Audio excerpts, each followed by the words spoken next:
We'll call the Maumelle City Council to order. Alderman Anderson is out of town and will not be with us tonight. And so at this time, I've asked Clerk Clausen to lead us in our prayer. If you'd all please rise. The Pledge of Allegiance. Dear Heavenly Father, we're grateful for the opportunity to gather here this evening and do the business of this great community. We pray that Spirit as we do so. We pray for the men and women who protect this great country of ours, and also for those who serve here locally to make this community a home for us. We again invite Thy Spirit to be with us and invite it to watch over and protect those who couldn't make it, and do so in the name of Jesus Christ. Amen. Amen.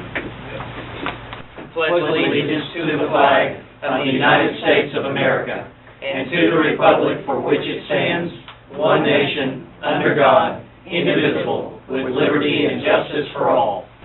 Thank you very much. We have no special guests or announcements tonight to be made at this time. Next item is the approval of the minutes of the September 16th regular meeting. All the council members have a copy of that minutes in their packet. Is there any corrections or additions to those minutes? I move we approve them. Second. It's been motioned second that the council approve the minutes of September the 16th. Is there any discussion on that motion? If not, all those in favor, please signify by saying yes. Yes. Yes. Any opposed, say no. Motion passes. Next item is under public comment, and I have two cards.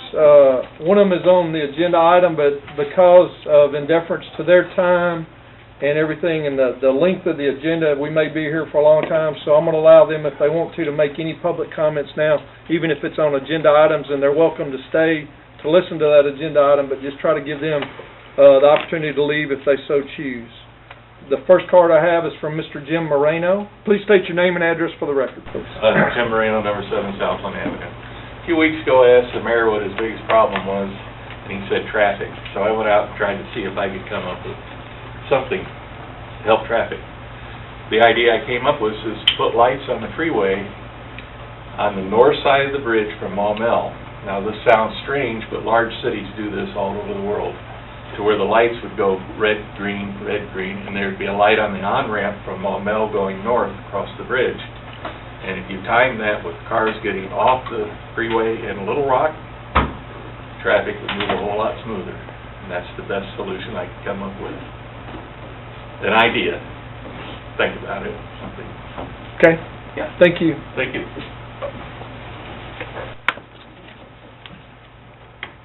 Alderman Johnson. Was he talking about the north end or the south end? I believe the north end, right? You put the light on the north side of the bridge going over the freeway. They would blink just at each second or so, red, green, and then the light on the on-ramp would blink red, green, going southbound. Okay. At 430 Maumelle Boulevard.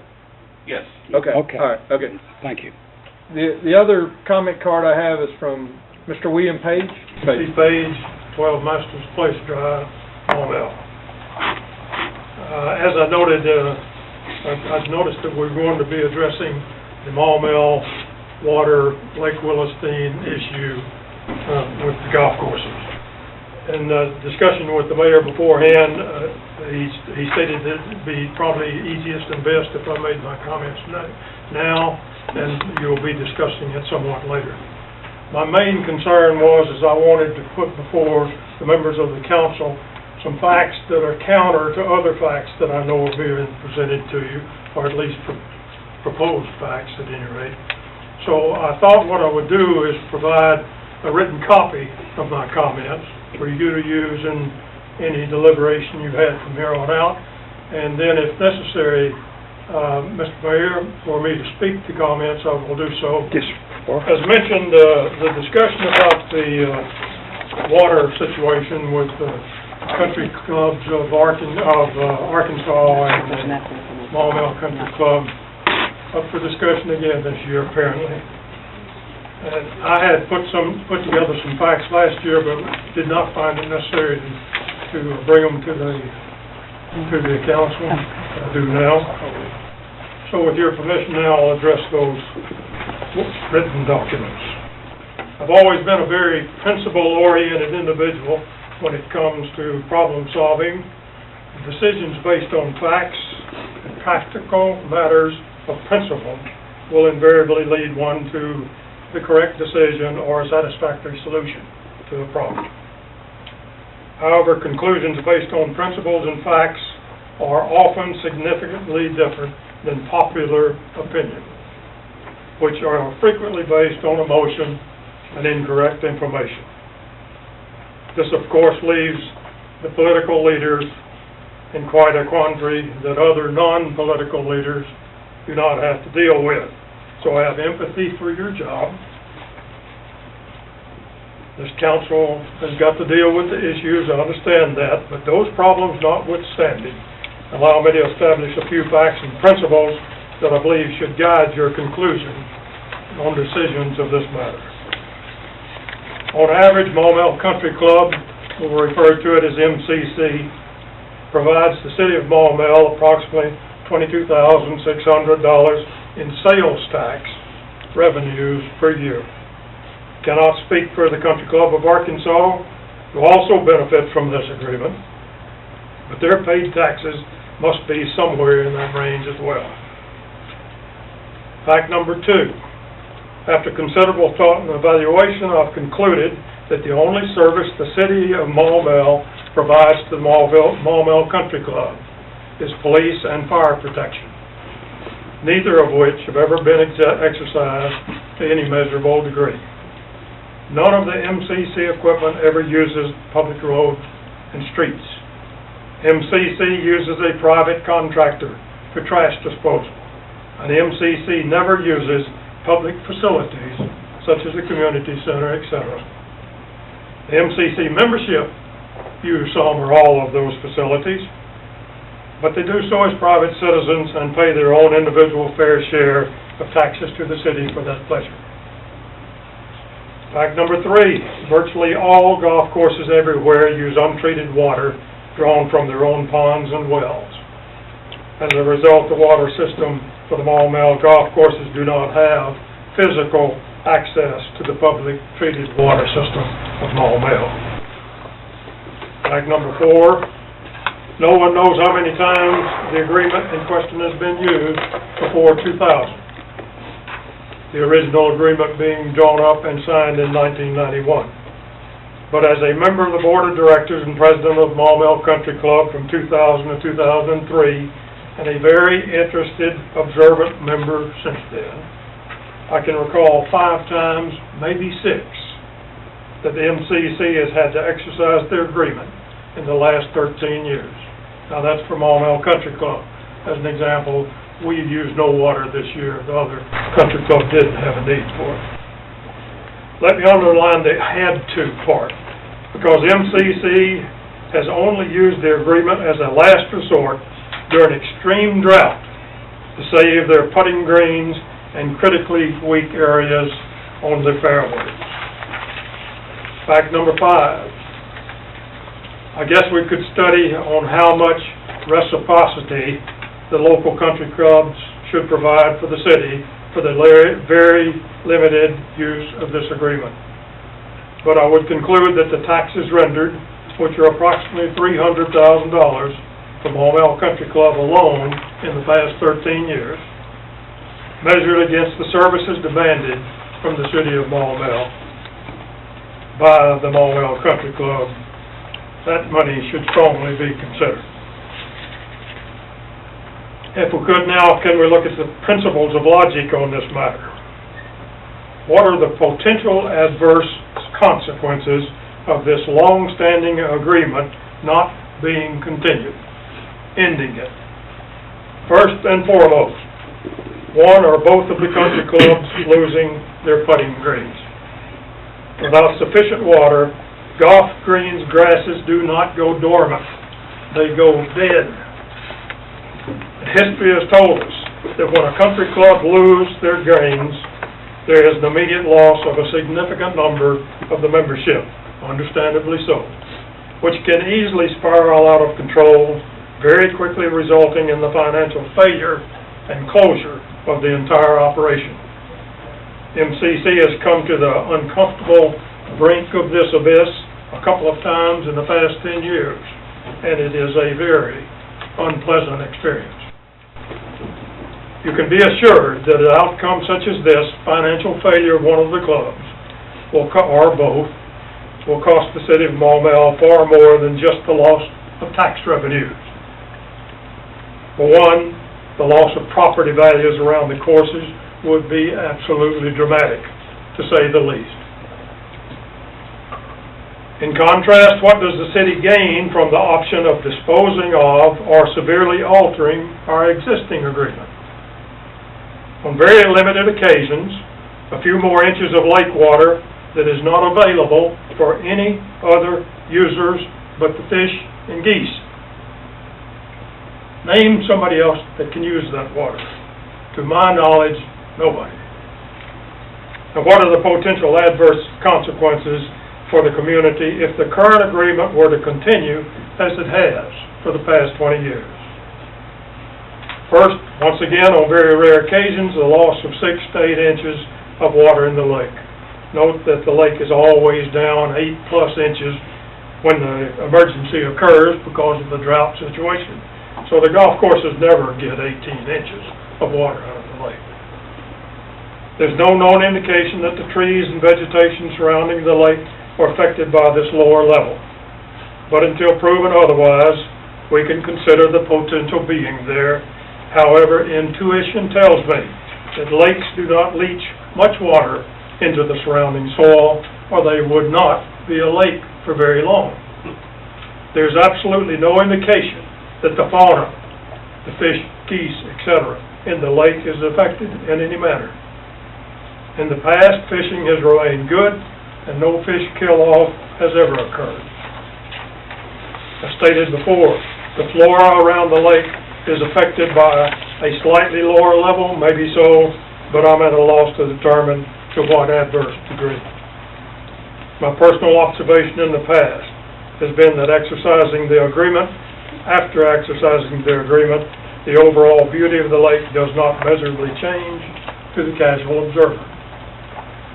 In conclusion, principal logic and facts strongly indicate that the existing agreement is essential for the well-being of the entire community and has no known adverse effects on Lake Willastein.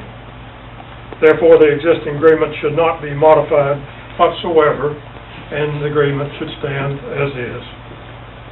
How the council educates and influences public opinion on this issue is a task for the politically astute, and I'll leave that to your capable hands to handle.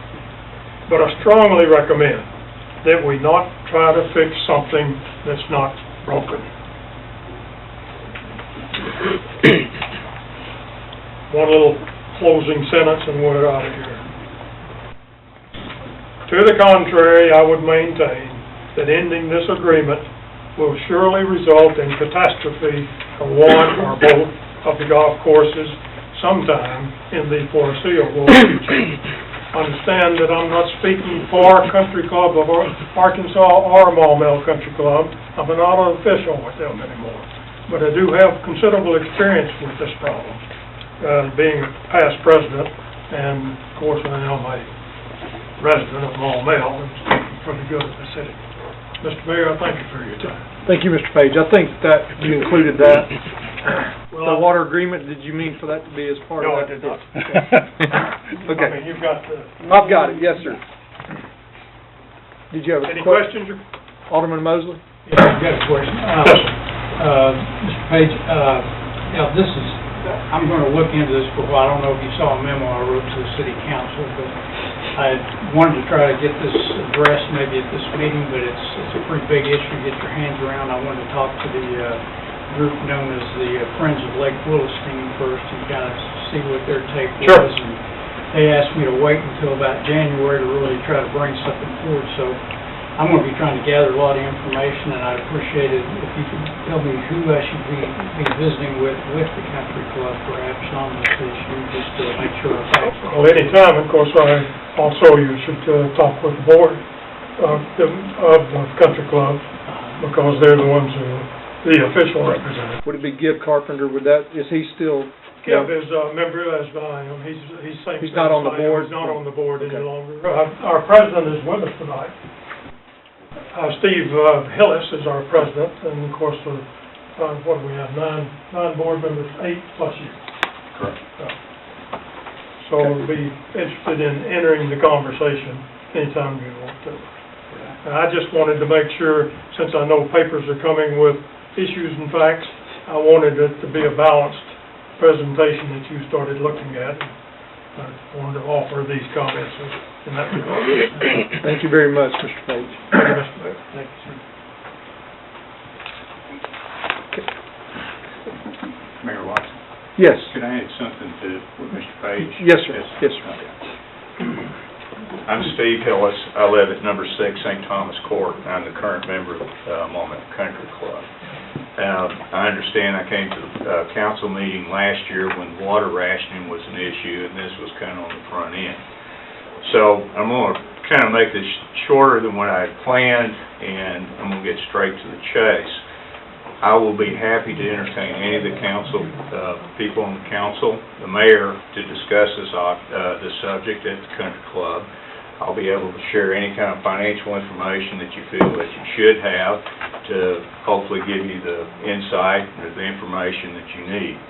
I just, as Mr. Page said, I'm not as eloquent as he, but the Maumelle Country Club really values our existence.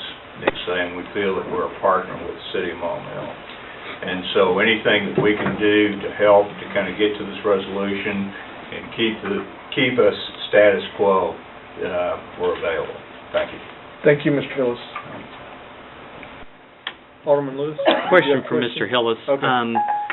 Sir, could you just give me a ballpark estimate? I know not all golf greens are created equal, but a rough estimate as to what the cost is or the value of one green on a golf course such as Maumelle Country Club?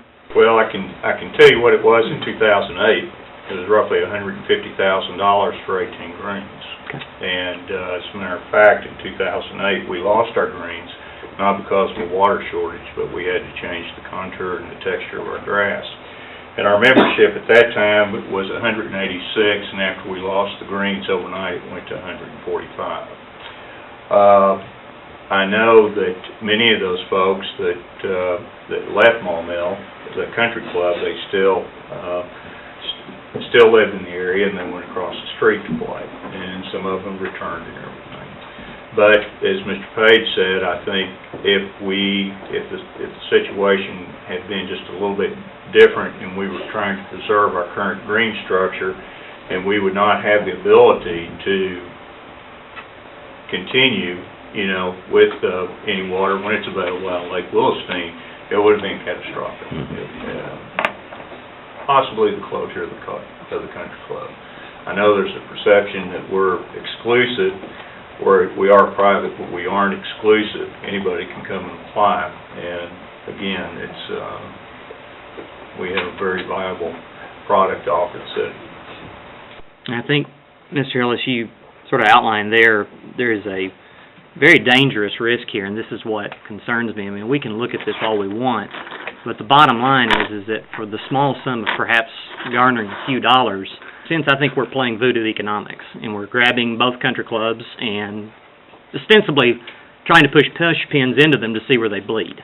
And frankly, I think that's a bad message to send, and the economic consequences of losing either club would be a cascading series of events that would be very unfortunate for this city. You can imagine if you had grass that was growing unkept and high behind homes, the idea of that many houses going up for sale that quickly and the loss of jobs is something I don't even want to fathom. So this is a very dangerous course, and I don't see the value in this conversation right now, to be honest.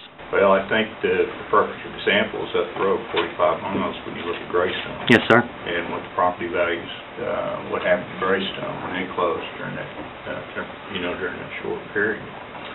And so, this isn't really about Maumelle Country Club. It's about the city of Maumelle and also the Country Club of Arkansas.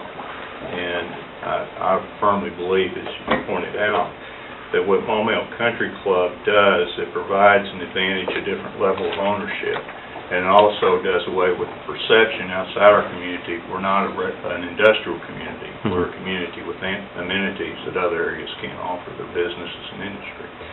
So you're absolutely correct. If we were to lose our country club, it would be a big loss, not just to the members of the country club, but to the city of Maumelle. And without getting too much into the operational aspect, I think one of the things that concerns me most is the financial sustainability of Country Club of Arkansas, almost more than Maumelle Country Club, because if I'm not mistaken, Maumelle Country Club does have a well of its own, perhaps a few more ponds to speak of, but nevertheless, the risk on either club, I think, is high, but particularly CC of A. Oh, most definitely.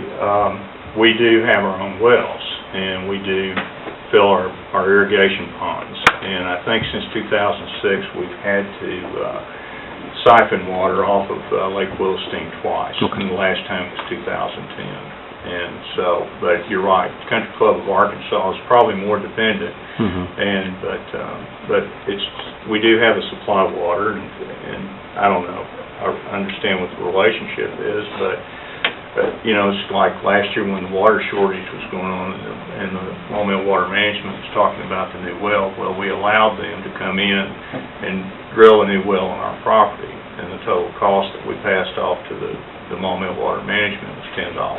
We had to have some dollar figure in the lease, according to the attorneys. Other than that, it would have been free, because we're not in the business of selling water, but we are in the business of being a partner with the city of Maumelle. Did you have another question, Alderman I Mosley? just wanted to say, I do look forward to visiting with you Okay. and trying to get some thoughts on this matter as much as possible. One of the reasons I'm digging into this is because there doesn't seem to be a formal or consistent manner of handling this from year to year. Some years it goes in front of the council, some years it just happens. And from what I can tell, there's not really an agreement in place. The agreement in 1991 appeared to be for a one-year deal. If there's another agreement, I'd like to see that. So anyway, it bears some looking into. I don't want to get into it tonight. We've got a lot of time. Probably one reason that there's hasn't been any consistency, because there really hasn't been a consistency for need, kind of like anything else. It's only painful when it's painful, and when we need the water, it's painful. And so, that's basically what happened. And I will tell you, it's consistently been done the same way for 7 years, other than last year the council did approve it. But it's never been more than 4 inches at a time. And it's only when, I mean, I've talked to both, talked to Jason and Dickie Tynes at the Country Club of Arkansas. Both of them hate to call and ask for that water, and they know that it's public perception is not good sometimes. Jason even called this year, said, I don't think I'm going to need it, but we got a pump going down, a motor down. We're not able to pump our well like we were, and I may need it, but I'll let you know. And he got his pump fixed. I mean, that's at the Maumelle Country Club. So, and Country Club of Arkansas used it twice this year, once in August and once again in September. They took 4 inches each time, but it actually, the lake came back up to within 2 inches of being normal after they used it in August, after we got a rainfall August the 10th. But it has been consistently applied. I mean, there's a limit at 18 inches, and there is 4 inches at one time that each course can take.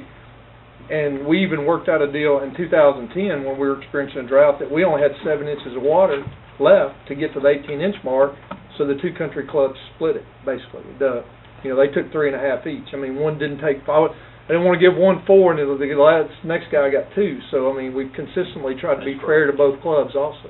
And there's probably been a time or two that we've needed it, but the level of the lake was so low that it wasn't available. So that was another reason that we didn't petition it, or ask for it. Alderman Hogue? I just wanted to say that the agreement that we've been operating under, or not operating, or whatever, is the 1991. It's so old, I think, that I would like to see it updated, even if it's the very same provisions. And I'm not against the country clubs having some water. I understand the need. But I would also like us to be mindful that we are putting in a sprinkler system at the Lake Willastein, and we will be using that water for sprinkler system, which may or may not affect the amount of water that's available. Sure. But I just think no one's left here that was here when that provision, that agreement was written, and I'd like to see a new agreement. I don't have a burning desire to change it. I just think it needs to be updated, and it may or may not have some changes. I don't know. I understand. And I don't have a problem with the agreement as it currently is, I mean, or was in 91. I know it expired October of 91, but it's been the practice that's been followed over the years. So, I mean, a formal agreement is not a problem with me, so. Alderman Lewis? The last thing I would suggest is, Mr. Ellis, I'm in agreement with Alderman Hogue here and Mr. Mayor in that we do need some sort of an agreement going forward. I think, if anything, I think it kind of operating with some vagueness there is not always a guarantee, because you may have one mayor that, understands that agreement, and then another that comes in that might view it somewhat differently. And so it could be a good time, and I would encourage you and the principals from Country Club of Arkansas to get together with the mayor very soon about codifying that sort of agreement. And one of the last things is that I think it's very important that it stay within the auspices of the mayor making that decision. If for any other reason to go to the council is to provide perhaps as much as 2 weeks before a decision can be made, well, predicting the weather that far out and the needs of, grass that's a difficult proposition. So it's in the right hands. I think we just need to kind of shore it up. And a timely rainfall eliminates the problem at all. If we get a 1 or 2 inch Absolutely. rainfall. Sometimes there's too We much of definitely that. hope we don't Yeah, have there another it is. last year. Sometimes we wish we could put it back into Lake Willastein. Yeah. But thank you very much. Thank you. Sir. Just one last comment I would like to make. Alderman Johnson? In the fact that a lot of people don't understand, they have their own wells, and they pump their wells to the lakes, their lakes, and everything. And when the pump went out, that's when they had potential problem. They don't draw it normally from Maumelle Water Management. It's out of their wells. Alderman Mosley? I understand you all don't even have a connection with MWM for irrigation water, is that correct? That I'm not aware of. We have a pump, we have a well, and we fill the pond back on 13, and we have a transfer pump that we just had to replace. It went out into number 2. The pond there along our second fairway set number 2 and 3. Are we buying water or anything like that? Not that I'm aware of. All I know is that we've allowed the Maumelle Water Works to have access to our land, which has been a long agreement. Of course, I understand the legalities there, but it's just like last year, they came and said, we need to dig a new well. We didn't think twice about it, and it wasn't on existing property or leased property. And the only thing that we asked them to do was stay so many feet right off of our fairway. So I think we're a good neighbor of the Maumelle Water Management. They're a good neighbor of ours, but everybody benefits from that. I don't know if there's any freebies or purchases. One thing I want to do is call around and talk to a lot of golf courses, because apparently the drought time of summer is a tough time. I have talked to one golf course, and they have their own pumps. They've got their own retention pond, and they've got a connection with CAW. It's here in the metro area, and they buy water at an irrigation rate to fill their pond when they can't get enough, when the pumps get behind. So it's not unheard of for somebody to pay for some extra water during that drought time. Thank you. Thank you, Mr. Hillis. Excuse me. Alderman Johnson? And if we bought it from Maumelle Water Management, I'm sure there would be a rate for it. This is water off of a lake. This is not what Maumelle Water Management water. All right, let's move on to the next item, which is the financial statement review, which is done at the second meeting. Next item is a procedural motion. I need a motion from the council to read all resolutions and ordinances by title only. So moved. It's been motioned second that the council read all resolutions and ordinances by title only tonight. Is there any discussion on that motion? All those in favor, please signify by saying yes. Yes. Any opposed, say no. First item under unfinished business is the second reading of ordinance number 825, requiring approval of specific plans. Mr. Clerk, if you'd read that by title only. An ordinance of the City Council of the City of Maumelle, County of Pulaski, State of Arkansas, an ordinance to be entitled Ordinance Number 825, an ordinance requiring approval of specific plans by the Maumelle Planning Commission for above-ground placement of any transmission facilities in industrial-zoned areas in the City of Maumelle and for other purposes. It's a tough word. Yeah. Is there any discussion or anything on ordinance 825? It will be on third reading at the next meeting. If not, we'll move on to the second item, which is the second reading of ordinance number 826 concerning banners in certain city parks. Mr. Clerk, if you'd read that by title only. An ordinance of the City Council of the City of Maumelle, County of Pulaski, State of Arkansas, ordinance number 826, an ordinance of the City of Maumelle, Arkansas, amending the Maumelle City Code concerning banners in certain city parks within the City of Maumelle and for other purposes.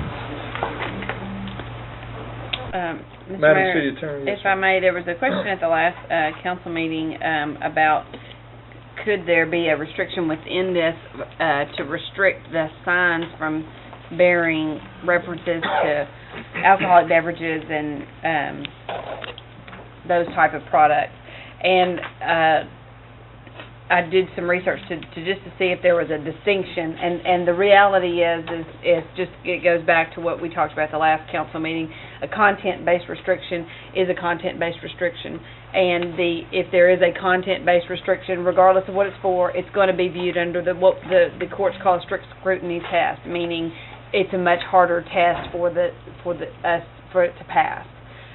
My recommendation based on that is that, as was 2 weeks ago, or I guess it's been several weeks ago now, is that there not be any content-based restrictions in this particular ordinance, and that that we work that out. We do have contracts with these groups for the use of these facilities, and I think that we can work out some of those details in the consideration of those contracts rather than in the ordinance itself. And so my recommendation is that there not be any change to make any adjustments for the content of the signs. That will be also on third reading at the next meeting if there's no discussion on that tonight. Okay, moving on to new business. The next item is resolution number 2013-30, disclaiming or transferring ownerships. Mr. Clerk, if you'd read that by title only. A resolution of the City Council of the City of Maumelle, County of Pulaski, State of Arkansas, a resolution being entitled Resolution Number 2013-30, a resolution disclaiming or transferring any ownership or interest in Tract C of the villages of New Bedford and requiring certain acts of New Bedford LLC as owner transferee of the property in the City of Maumelle and for other purposes. Okay, this is an open space tract that's within the villages of New Bedford. And on that track right now, there's a retention pond and a parking lot. You had a copy of the plat in your packet, but I left at your desk tonight a picture that shows the actual parking lots that are there. You see the retention pond, and then you see a strange-shaped parking lot directly northwest of that. The current owners, New Bedford LLC, have changed the scope, and they've gone through the Planning Commission of how this is going to be developed in there, and there was actually going to be attached houses that were adjacent to this parking lot, and so it required parking since they were attached houses, not individual single-family homes, and for overflow parking and that sort of thing. The new owners have gone back to all the lots will be single-family lots, no attached homes in this area, and so they wish to remove that parking lot. The bill of assurance actually gave title to Tract C and along with Tract A and B to the City of Maumelle. Well, but the title companies and the county abstract or county clerk, they show that property to be in the bank's ownership, which was NBA Bank that foreclosed on this property. So there is also a title issue that's going on right there.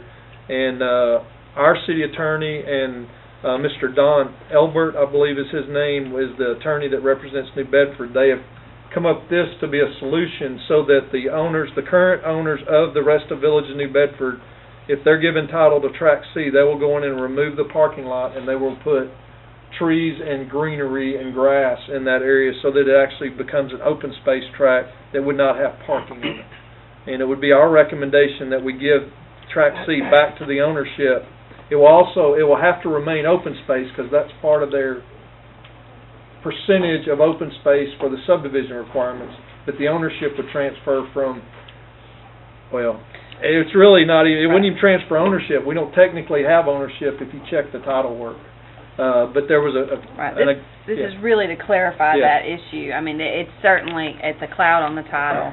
Whether the city tried to claim title, or New Bedford LLC tries to claim title, there's a cloud on the title regardless, and this is just an effort to clarify that without having to go through any sort of purchase or sale or anything else, because it's just not a clear situation to begin with.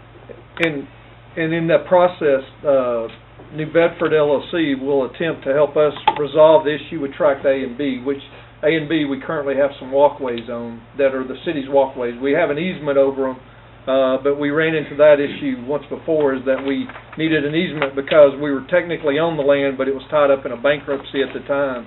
And so that's why we got the easement at that time to put the pathway in that was being requested at that time. So I'll let Madam City Attorney try to answer any questions. She's been intimately involved in this, but we do think this is the best situation to clear up a legal issue and a title issue. Alderman Moses, oh, sorry. I move we pass resolution 2013-30. Okay, we have a motion and a second to approve resolution number 2013-30. Is there any discussion on that motion? Alderman Moses? Yeah, I just had one question. Does this affect the POA property at all? Does this add to or subtract from anything the POA is going to be doing there? The New Bedford LLC is a majority member in the POA, so, whether I haven't reviewed the POA, I haven't reviewed their bill of assurance. This is merely a property exchange between the owner of, the purchaser through the bank and the city. I've not reviewed the bill of assurance. Alderman Norris? Very quickly, Track C then is going to become a green space or an open space? Well, it already is that, other than there's a parking lot on it, yes. That's what it was designated, was for open space track, but there happened to be a parking lot on it. And then who does this property, who keeps the property after that? Is it the... It will, according to the resolution, it'll be the sole expense of New Bedford LLC. Okay. And that's contained in section 2. Any other questions on resolution number 2013-30? If not, all those in favor, please signify by saying yes. Yes. Yes. Any opposed, say no. Motion passes. Next item is resolution number 2013-31 regarding surplus property. Mr. Clerk, if you read that by title only. Resolution of the City Council of the City of Maumelle, Pulaski County, Arkansas, resolution number 2013-31, a resolution to approve the disposal of city surplus property. This is a 2000 garbage truck that the sanitation department would like to get rid of. Its value is roughly $1,500. Anything over $1,000 requires council action, and so they will be auctioned off or sold through public bid process. I'll make a motion we approve resolution number 2013-31. Second. It's been motion second that the council approve resolution number 2013-31. Is there any discussion on that? Just one quick question. Is this the truck that comes around when we're picking up all the yard waste after a storm and that sort of thing? Is that? No, it is not. Okay. No, it is a rear loading garbage truck that looks old. You're thinking of the knuckle boom that has the arm that comes out? No, that is not it. No, I would not sell it for $1,500. I promise you. No, we are not getting rid of that truck. It's a typical rear-loaded garbage truck that was probably one of the first ones that the city bought when they started their own solid waste collection. In 2001, I think, is when we started that. So 2002. So. They call it the yard waste truck because it's the one that goes around and picks up the bags, the leaf bags, and just the normal yard waste on a weekly basis. We don't use the knuckle boom truck unless there's a large pickup to be made.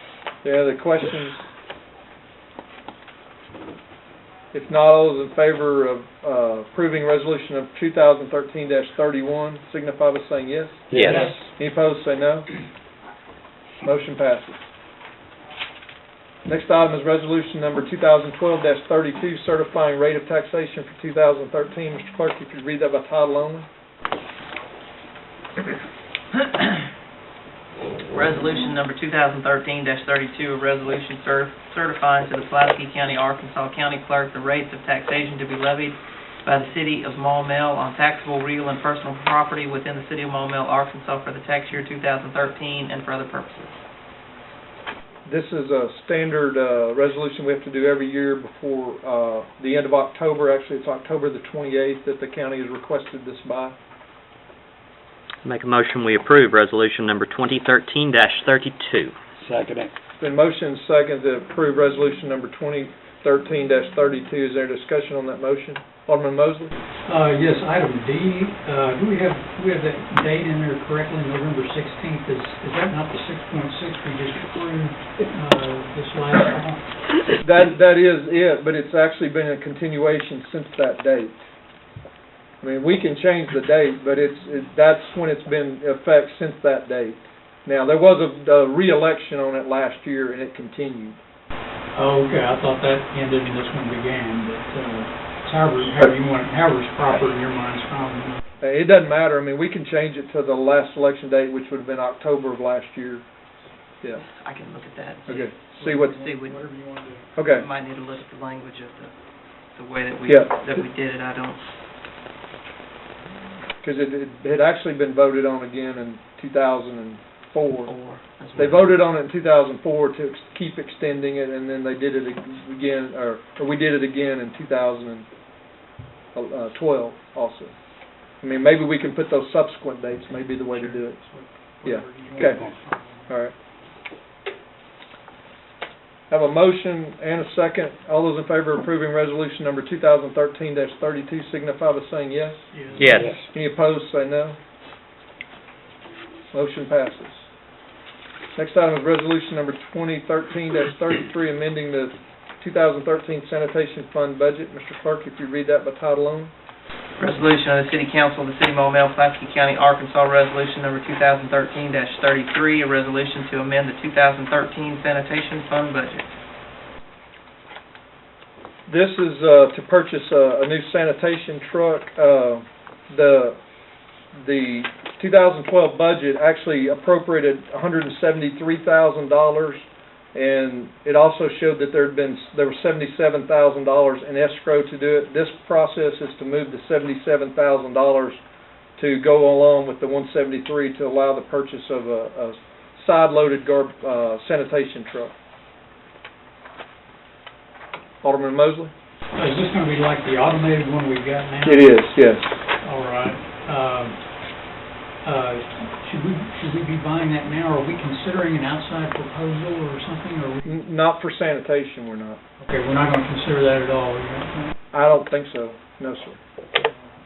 I mean, the council can consider that, but I don't think, based on the discussions I've had with Waste Management recently, I don't think that's a possibility with them.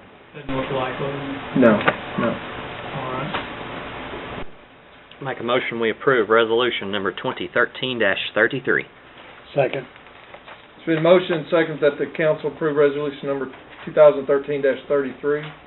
All those in favor, please signify by saying yes. Yes. Any opposed, say no. Motion passes. I just thought of something too. If we did enter into anything, we would make it part of the deal that they had to purchase any vehicles that we had. I mean, you can do that. That was done when we got into the garbage business. We purchased a vehicle from the provider before, but you can write it into the contract that they have to take over your fleet or purchase your fleet, so that you don't get stuck with a truck you don't need. Next item is resolution number 2013-34, amending the 2013 general fund budget. Mr. Clerk, if you read that by title only. Resolution of the City Council of the City of Maumelle, Pulaski County, Arkansas, resolution number 2013-34, a resolution to amend the 2013 general fund budget. This is very similar to the last one. There was $17,729 in escrow for a vehicle for animal control that had been in the budget for several years. They wish to purchase that vehicle, and so they wish to use $16,500 of that money to purchase a vehicle. The remaining would stay in the escrow account and basically go away at the end of the year. Move we approve resolution 2013-34. Second. It's been motioned and second that the council approve resolution 2013-34. Is there discussion on that motion? If not, all those in favor, please signify by saying yes. Yes. Any opposed, say no. Going through these pretty quick, I appreciate it. So far. So far. Uh-oh, I jinxed it, You didn't I? did. Resolution 2013-35, amending the 2013 street fund budget. Mr. Clerk? Resolution of the City Council of the City of Maumelle, Pulaski County, Arkansas, resolution number 2013-35, a resolution to amend the 2013 street fund budget. This is also a street sweeper that the city is trying to purchase, and the estimated budget amount that was approved in 2013 was for $150,000, and the bid came in at $182,239.96. The next bid above that was $211,628. We still feel like we need to purchase the street sweeper because the one we have is requiring a high maintenance issues with it currently, and so we're requesting $35,000 in order to purchase the street sweeper. Alderman Norris? We did, this was bidded out, is that right? It was, We received, yes. how We many received bids? 2 bids. Just 2? Isn't that right? Well, we got responses from 3 companies, and 2 of them that met specs, and we That's allowed cool, to fully bid. Yes, sir. Okay. Thank you. I move we approve this resolution. Second. It's been motioned second that the council approve resolution number 2013-35. Is there any discussion on that motion? Alderman Moses? So this is a replacement for the current street sweeper? It is. Is it gonna be sold or auctioned off or something? It will be, yes. Taken out of service? Okay, that's a lot of money. Do we really need a street sweeper here in Maumelle? Is it something that's highly important to keep this? It's used on a daily basis, and it collects not only just sand and dirt that builds up in the curb, it collects paper and a lot of leaves that it can pick up out of the street. We don't use it to pick up things that are blown into it, but if we don't sweep streets on a fairly regular basis, we get calls about it, that, there's debris building up, and it's typically in a low area where you may have some silt get into the roadway, and then it collects in the curb and all that. But that truck does pick it up. But it's used on a daily basis. There's a designated driver for that vehicle, and they routinely drive around the city every day. I'm a little uncomfortable with that much money for a street sweeper. I just don't know enough about it, so I'll probably vote no. Okay, well, but there was $150,000 budgeted in last year's budget for it. Yeah. I might just note, Mayor, that the higher bid offered us a trade-in value of $20,000+. So we hope to recoup a substantial portion, if not all, of the additional funds that we're asking through the sale of the current street sweeper, which would put us awful close to the budget that you approved last year. But we don't want to do a trade-in. Well, the low bid wouldn't take a trade-in on it, but It didn't offer didn't us offer enough, one. so we're going to go. So we're going to go out for auction or public bid for it. Alderman Lewis? Also, I think they pretty much have a large effect also with the streets in terms of stormwater and helping with that, with some of the storm sewers not getting clogged and that sort of thing. Also, just sort of anecdotally, when I lived in Fayetteville, the street sweeper they had up there was terrible in contrast to the one that comes down our streets. I've seen both operate. The other one just blew everything around. This one is really a lot more efficient operation. And I know it's a hassle to maintain, but we've had some pretty good ones, I think. And I guess I always thought a street sweeper was a vacuum. It would suck it up. It actually does blow down with forced air to force it back up into the truck. So it's not as simple as you would think it'd be, the process either that you have to use to do it. But you're right. The results of ours are far better from some of the others, anything that we can keep out of our storm drains helps us in the long term and just maintenance of the storm drains. That is correct. If there's no other discussion on resolution 2013-35, all those in favor, please signify by saying yes. Yes. Any opposed, say no. No. Motion passes. Next item is resolution number 2013-36, amending the 2013 general fund budget. Mr. Clerk, if you'd read that by title only. Resolution of the City Council of the City of Maumelle, Pulaski County, Arkansas, Resolution number 2013-36, a resolution to amend the 2013 Maumelle General Fund budget. This is a grant that we've been awarded through the Arkansas Game and Fish Commission, but they give us 50% of the funds up front. We've done that 50% work. We've actually gone into this fund and we've requested an additional 30% on this, and so this just allows the funds to come into the city treasury and then be designated for that project. But it's all money being provided by the Arkansas Game and Fish. Even though it says it's affecting our general fund, we're being supplied the money and then spending the money. It's getting real close to completion on the project too. So you'll probably see this one more time to finalize everything, but we don't even know that we'll use the full 100% to finish it, because we've been doing the labor with our city staff, and so it's actually going to be a little bit under, we think. Alderman Kelly? Thank you, Mayor. Do we have to turn back that money on the grant? We do. It's specifically for that, and so, but they've also allowed us to do, we've actually going to purchase some trees with it to replace some trees and some things like that. So we're trying to do some enhancements and all, and they actually let us use some of the funds to repair the existing pathway. We had a half-mile of pathway that was already there that needed some repairs on it, so we made those repairs and added another half-mile and added the wildlife viewing stand. So we're trying to use it all up, but there's a certain point where, you know, we want to be responsible with the money we've been provided also. But we can't pick another location and start working on another trail somewhere else. So, yeah, but we don't have all the numbers in, but when we get them all in, we hope that it'll be less than 100%, and maybe that'll help us get a bid or another grant on it also. Make a motion we approve resolution number 2013-36. Second. It's been motioned second that the council approve resolution number 2013-36. Is there any more discussion on that item? If not, all those in favor, please signify by saying yes. Yes. Any opposed, say no. Motion passes. Next item is resolution number 2013-37, amending the 2013 general fund budget. Mr. Clerk, if you'd read that by title only. Resolution of the City Council of the City of Maumelle, Pulaski County, Arkansas, resolution number 2013-37, a resolution to amend the 2013 Maumelle general fund budget. Similar type situation, we've been awarded a $25,000 grant from the state. There was a typo on this resolution as it was originally sent out, and it said amend the game and fish grant budget. The one that you've been provided tonight, I think, says the police budget on it.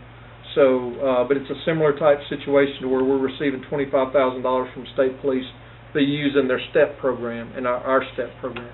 Alderman Norris? Do we know what the innovative strategies are? I'll turn to the chief on that, but I'm just curious if it's a long story. Well, no, it's not a long story. We do some roadside stopping vehicles. Sometimes we do checkpoints, sobriety checkpoints and things like that. And then there's some different things you can do with those as far as where they are and advertising and that kind of thing. Some agencies choose not to do a lot of advertising of when they are, where they are. We tend to choose to tell people when we're going to do it and how we're going to do it. Simply because we'd also, deterrence is a big factor here, and preventing somebody from driving while impaired is as important as enforcing when they do. So anything like that where they give you quite a bit of rein there to do different things and do tried and true methods in little different ways. Okay, thank you. Make a motion we approve resolution number 2013-37. We have a motion, a second on resolution number 2013-37. Is there a discussion on that motion? If not, all those in favor, please signify by saying yes. Yes. Any opposed, say no. Next item is resolution number 2080. Okay. Oh. It's an ordinance, right? Okay, all right. The agenda is correct, but the actual document says resolution. So it's first reading of ordinance number 827, declaring extraterritorial jurisdiction. They're pointing fingers at each other. So this is just on first reading tonight, but basically there was a change in the state law where before that a city of our size could actually go out 5 miles in their planning jurisdiction and do subdivision regulations and that sort of thing. State law changed this year in the last legislative session that went into effect August the 16th, and they've reduced that to 1 mile. And so you've been given a copy of the map tonight that was in color, the one that came out originally. Everything in yellow is what our extraterritorial jurisdiction map or our land will be. There's a big one up on the easel up here for anybody to look at. There was a small change made at the Planning Commission the other night to pick up about another 110 acres along the interstate out there that we added. We were controlled by the 1 mile as much, but we're also controlled. We wanted to stay as much as possible in quarter sections or in 40-acre sections so that you could actually have a land title issue that you could come in so that you could tell where the person's property was. I mean, if they've got a 2-acre parcel, that way if we go in the northwest quarter of section 26, we know if they're within that quarter or not. So quarter. So that's what we were trying to do. So we kind of followed 2 parameters, was that it had to be within 1 mile, and then we tried to follow basically what they call 40 lines, or quarter section lines, for the most part through there. And then if you see along the extreme southwest corner, we followed the Arkansas River as the boundary there, because we'd have been on the other side of the river, and we're not going to enforce it over in that area anyway. Alderman Lewis? I wanted to add a couple of things. I have one question, too. Was that the Planning Commission meeting, was I right in hearing that Maumelle Water Management assisted in acquiring this map and helping obtain it? They did. Actually, one of their employees, Larry Pruss, was very helpful in the start of this map. We used Larry first. Mr. Neri was also very instrumental in getting it done. And then Pages actually was the one who completed the map for us, Pulaski Area Geographic Information System, and they could have charged us for it, and they did not charge us anything to prepare this map. They have all the GIS documents. One other thing, too, just a thank you to Commissioner Johnson for pointing out that one section and for us being able to work on that a little bit. That was a good move on his part, and he never ceases to impress me, both on the Commission and the Bond Task Force. Last thing I'll add is a point of order. I believe Mr. City Clerk will be able to do a little cut and pasting on his reading, and we can have that first reading. An ordinance of the City Council of the City of Maumelle, County of Pulaski, State of Arkansas, an ordinance to be entitled Ordinance Number 827, an ordinance declaring extraterritorial planning jurisdiction by the City of Maumelle, adopting a map and for other purposes. Okay, there's no action required on that tonight. Alderman Mosley?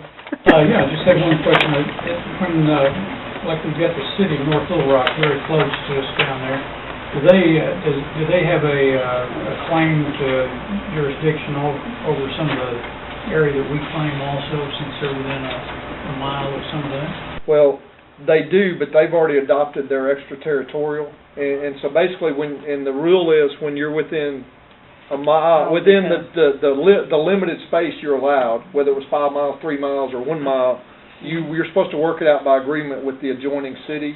And Mr. Robert Bulls, we've also had discussions with him. He's the planning director at the City of North Little Rock, so we've also talked to them about their map, and so we're in agreement with them. It's hard to see, but I mean, their city limits is the blue. Well, there's the planning area. The colors are not real good on this map, but there's a planning limits and then the planning area that they came into. So. Is it easier? Oh, it's a light blue and a dark. Yeah, there's a light blue and a dark blue. Yes. And what's light blue? Is that what they claim is? What is that? That's their planning area boundary. No, well, it's kind of a green. That's the city. The city limits is kind of a green, and then the blue is the North Little Rock planning area. So basically, if you look in the area where we've surrounded them, where our pink is that's around them, that's city limits right there. But then if you go over by Camp Robinson, you see kind of a more blue area. That's their planning boundary right there that comes up to that yellow triangle right there. That's their planning boundary, but they prepared their map first. It's a little easier to see on the bigger map up here. Yeah. But it doesn't look like they claimed any extraterritorial that we would have wanted. It doesn't appear to. No.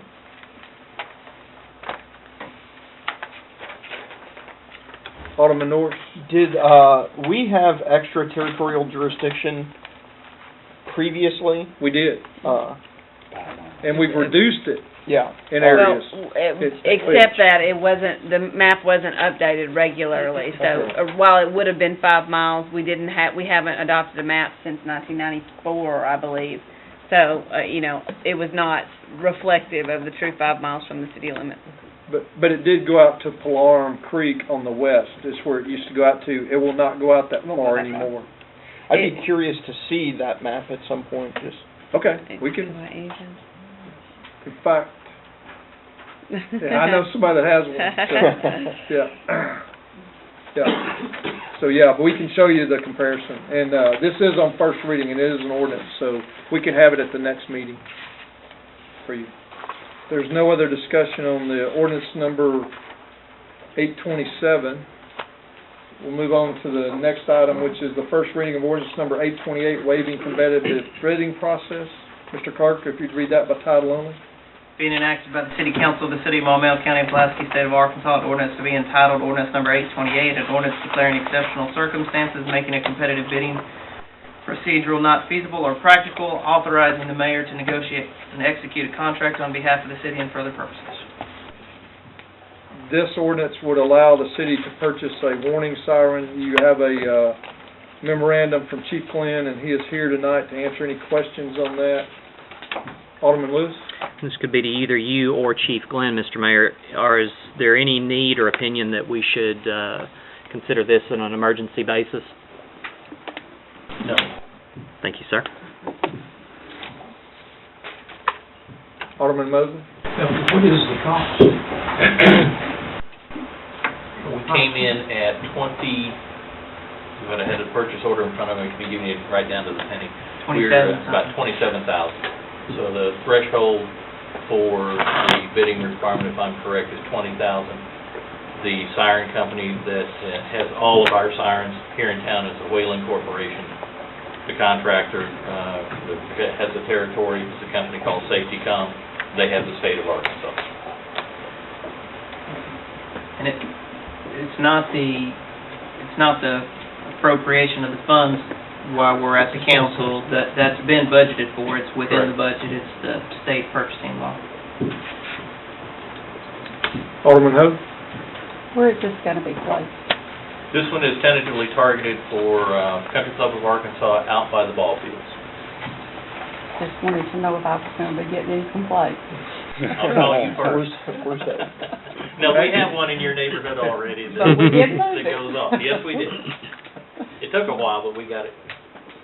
We did bid we did a bidding process in 2009, and this is the only company that submitted a bid at that time because they're the only contractor that can basically submit an Arkansas.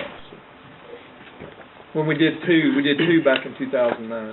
We ordered two, approved two. If there's no other questions, it'll be on second reading at the next meeting. Thank you, Chief Glenn. Okay, the next item is a little different too. We've never done a resolution introduction. We've done ordinance in my tenure as mayor, we've never done a resolution introduction. We've done ordinance introductions, but since the strategic plan is such a large document, we did want there to be time to give the council plenty of time to look at it and all that. Miss Julie Luther and Mr. Dave Roberts are here tonight from Craft and Toll, and so we're not going to read this item. We're just going to discuss it. So I would ask at this time if they would come forward. They've got a presentation that they would like to do, and it's on a PowerPoint. So give Mr. City Clerk just a minute here to get it loaded. And Ms. Luther and Mr. Roberts with Craft and Toll Associates, who have been our consultants on this process since it began. And I will tell you, we did hand out there's an item at your desk that's called Report Addendum 01. These are written comments that were made at the by the planning commissioners or at the planning commission. And so in order to keep from reprinting this document, basically we're trying to make written comments like that. So if you have any written comments after tonight or before the next meeting, we would like to get those so that we can add those to this addendum. Then once this is done and the report would, if it's adopted, the plan would be adopted with the addendum item also. in them. And then we would print a final document after that. And first, before we get started, I want to thank, we have 4 aldermen that were a part of this, whether in the steering committee or came to all of our meetings, Jan Ho, Bert Johnson, Rick Anderson, who's not here tonight, and Steve Moses. So I want to thank them for their contributions to this process. I'll go ahead and hit the slides. This is the process that we followed, where we gathered information from the community, went through the vision and goals assessment, did the fiscal planning, and then strategies, which are represented in that document. From the values of the input that we got from everyone, it was a great turnback. We got over 1,000 community survey responses. We had multiple public meetings, and they were pretty well attended. We had some that had up to 50-plus people. We had 2 scenario workshops, which were at 2 different times during one-day periods. And you can see we had 19 steering committee members, as well as 8 different meetings with those committees. And one more slide. And then the vision that was established by the steering committee was that Maumelle aspires to be a vibrant, economically healthy city that maintains its sense of community while embracing a forward-thinking attitude. And these were the goals that were, again, established by the steering committee based on the comments of the public. These goals were to look at the growth in a strategic, targeted manner, to try to maintain the safe small-town atmosphere that Maumelle currently has, to ensure and improve the conveniences of living in Maumelle, and to support the quality of the local schools. So as Dave mentioned, we went through a process of developing scenarios. And so what you see on the screen now are the 6 scenarios that have been developed with the public. And if you'll advance to the next slide, from those 6 scenarios, 3 were refined. And I think the important thing to notice here, and you keep flipping through those, is that we provided 1 scenario of growing to our existing zoning and what might happen within our planning jurisdiction, and then 2 additional scenarios. And then we brought those back to the public and asked them to rate those based on 4 different criteria. You can go on to the next slide. So those were form, things, the different physical layouts achieved within each scenario, the values, how well each one of those scenarios responded to the community-wide goals that have been established, the growth, the manner in which physical expansion occurred and what that meant in terms of population, and then fiscal, what that meant for the city budget and the bottom line. So if you'll go to the next slide. And I think this was a pretty telling slide that kind of gave us the bottom line fiscal impacts for each scenario. And so based on this information, we saw that over time we would start to see a deficit in the city budget if we proceeded in the typical kind of business as usual manner. And then the other scenarios started to look at some ways of diversifying land uses and looking at ways to positively impact the citywide budget. So from that, and from public input that was received on those 3 scenarios and some questionnaires that were presented, we took all that feedback and information and presented and developed a framework plan from which each one of the 7 plan elements was developed. We could go on to the next slide. And so those were land use, economic development, infill and redevelopment, community character, recreation and open space, transportation, and sustainability. So we're going to go through those real quickly now. I do want to point out that we had another member of our team. They're not here. They are real estate and marketing consultants, strategists, and they're Ricker Cunningham out of Denver. So they were the ones who helped us run a lot of those models to come up with those fiscal numbers. So the first plan element is the land use. I want to point out to Alderman Norris that this shows you the previous, it actually goes a little beyond this, but this gives you a better image of what the extent was if you get out beyond the 1 mile. Right. We ended the planning area kind of at the bean fields. We didn't go as far north. The planning jurisdiction, the current planning jurisdiction currently extends even further north than this one. But for purposes of this study, we thought, that was really probably not realistic that we would expand that far anytime in the foreseeable future. So with the land use, and what you see here, like Julie mentioned, it is a combination of all of those maps from the workshop, and then the three options that came together, and then the refinement of that one that led us to this land use. And we'll go to the next slide because I'll talk about the big items and what the goals were. And that was to look at ways to promote diversity. That was really the biggest thing. Right now you have a lot of residential development. You don't have enough commercial developments to financially support more residential growth. So the big push, the big move was to try to get to the interstate and encompass all four corners of the third entrance. And what's nice is that your new planning area includes both sides of that. So really that's a key move that you'll be able to make in the future to achieve some of these goals.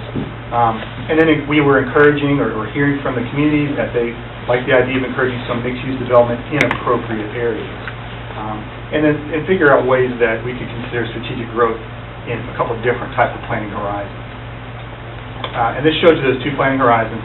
And this master plan was a 20-year, 25-year master plan. And the one horizon, the red, is we ran numbers on models on these, and you'll see a breakdown, I think, on the next slide.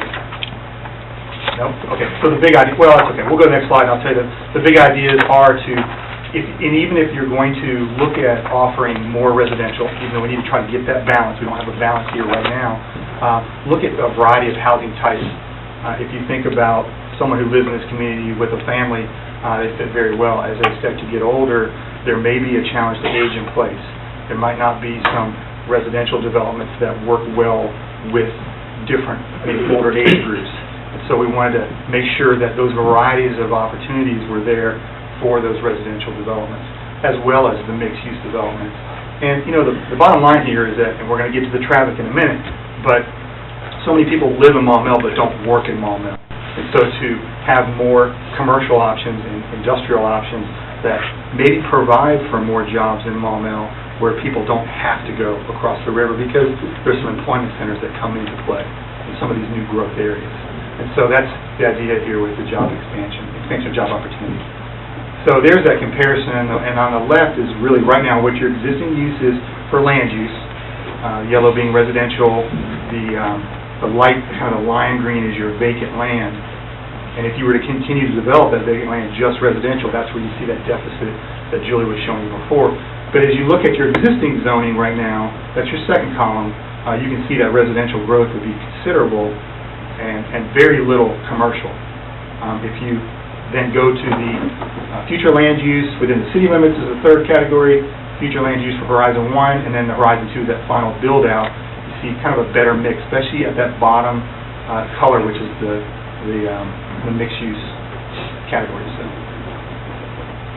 So then we ran numbers on that framework plan, and we ran them based on the Horizon 1 and Horizon 2. And you can see both those numbers are well in the black, projecting through that. The build-out would be the Horizon 2, which is 13%. So we're on the good side of our numbers here. So looking at economic development, if you want to go on to the next slide. So some of the main goals here were to maintain, and again, we're going to have a little bit of overlap here because we tried to separate these out into 7 different elements, but they are all so interrelated, so I'll try not to be too repetitive here, but to maintain that stronger housing to jobs benefit because balance,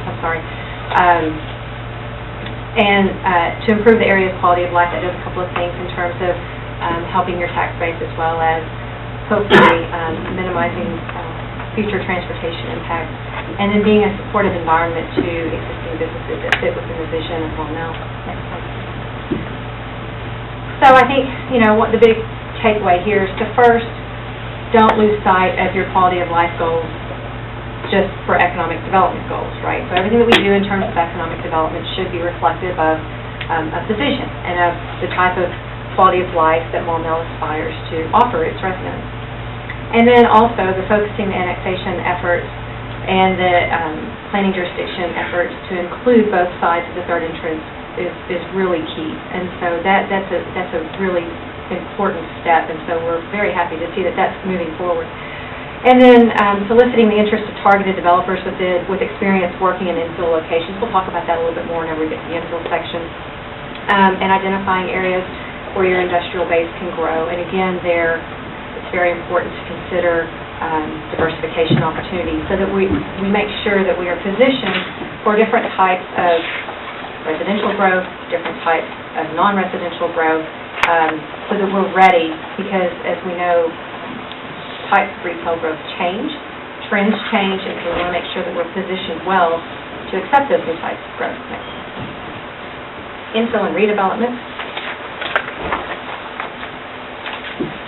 So some of the goals here, if you'll flip to the next slide, was to make sure that we're stabilizing and increasing existing neighborhood values while promoting new investments in infill locations.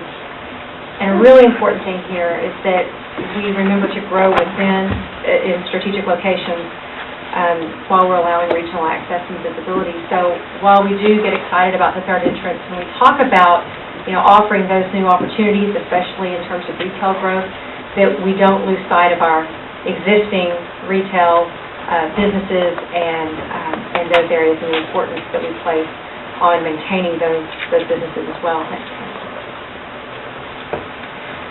So some of the big ideas there are to make public improvements that will promote the public realm, make that a priority, especially older public facilities. We want to make sure that we are making those good public investments so that we are creating and maintaining that business address.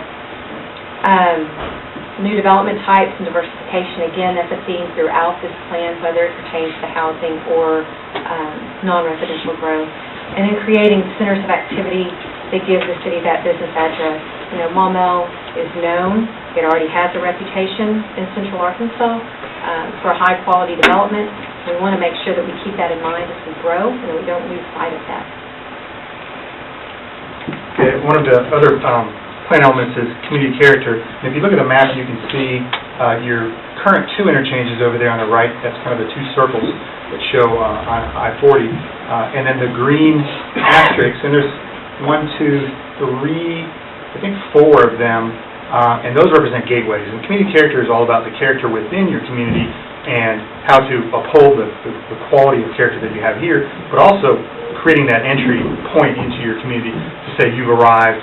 And there's some opportunities for that, especially up at the Morgan interchange, where when eventually, potentially, 365 becomes a boulevard, which was proposed, I think, by Councilor Anderson in one of our workshops, that as it becomes part of the community once annexation could occur up there, you've got a key intersection there between Highway 100 and Highway 365, a great opportunity for a gateway, as well as the gateway that you have currently here on the south as you're coming into town once you get through the North Little Rock area to say, you've arrived. And there's a lot of suggestions in the document that show how that could look. So kind of the goals were to promote a Main Street identity, improve those gateways like I mentioned, provide public facilities that reinforce your pride.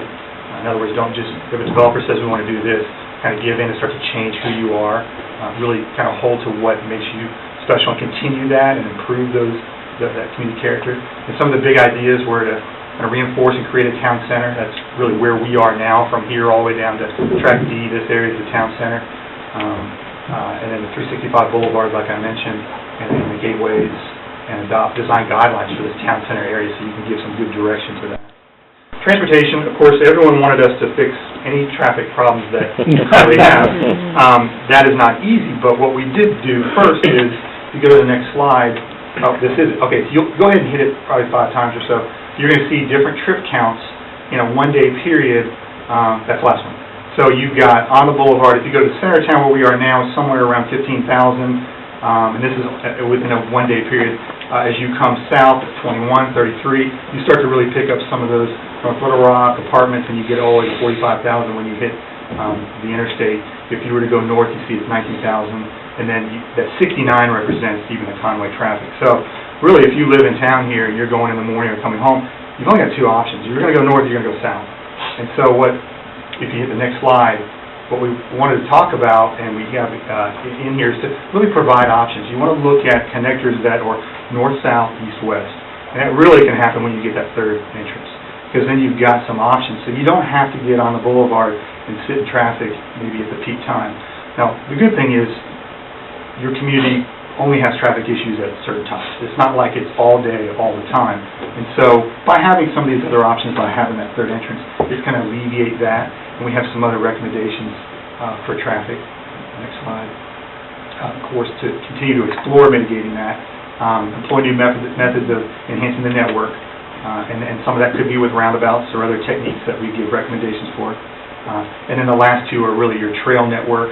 And think not just the great inner trail system that you have, but start thinking beyond that to more regional connector, so that you can get, like you're building your trail now along the boulevard, you can get connections to the Big Dam Bridge, which allow your residents to recreate even beyond just your smaller trails.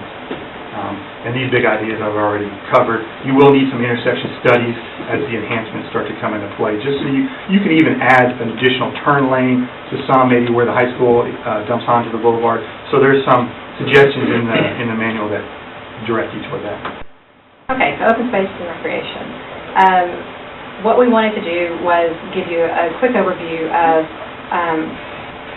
how your parks and recreation system can grow as your community continues to grow, because as you all are well aware, as the community was initially developed and as you all have continued to do as this community grows, the area is known for its trails. I think people are very proud of of your open space network. And so we want to make sure that we don't lose sight of that as the community continues to grow. So we'll go to the next slide, please. So the goals were basically maintaining and building upon what you already have, and then providing these amenities as necessary to keep pace with growth, if you'll back up one more. And then providing the variety of amenities, so it's not just active recreation of ball fields, but it's also passive recreation for parks like Lake Willastein that are so well loved. The next slide just shows some of the analysis that we went through. We quantified parks and trails kind of in the same way that you would streets and libraries based on level of service. And so we took an inventory, looked at all of that for both land and facilities, so that then we could say, as you grow, here's what you're going to need to keep pace with that growth. Okay, so the next slide. So some of the big ideas were, first of all, to discontinue constructing new mini parks. They're very small. From a maintenance standpoint, they can be not as economically viable to maintain. It costs a little bit more per acre to maintain many parks than it does to get a maintenance crew out on the ground for larger parks. New developments approach to parks. We had a lot of discussion about as new developments occur, should we give consideration to allow those developments to deed that land that they are currently required to set aside for parks or open space to the city, and let the city build a public park on that land as well. The report that you have also talks about how to maintain, how to keep up with new parks growth, so that you don't have new parkland deficits, and how you program those parks based on their size, and how you position for future growth, so it doesn't get away from you and now all of a sudden you need to build a new regional park, but you don't have the land to do so. And then finally, with sustainability, if you'll go to the next slide, please. Those goals were just looking at how we want to ensure environmental quality. Of course, you've got this wonderful resource with the Arkansas River, you've got your bayou, and you've got some really nice natural amenities here in town. And so, how do we be sustainable both at the municipal level as well as encourage sustainability for our local residents? So the next slide.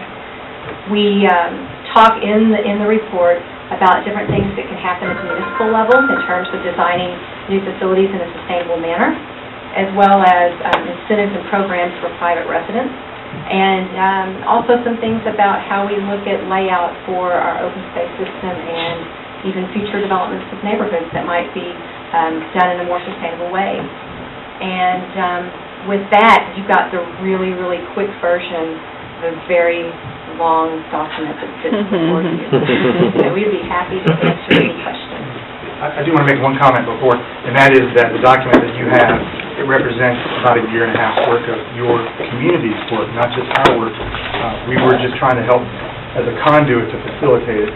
And one thing that will probably help you if you've not had a chance to look at it is if you flip to the back of it, you'll see like on page 239, there's a chart that's quite a few pages in the back, and what it does is it's kind of like a summary, if you will, of all the items that we went through and all the recommendations. So it's kind of like action steps for you and for the planning commission that are going to start to implement. And it's broken into near-term, mid-term, and long-term, which would be up to 3 years, 3 to 7 years for midterm, and the long-term would be more than 7 years. And there's also a column for cross-referencing of how these recommendations fall in line with other recommendations, so you can see how it all fits together like a puzzle.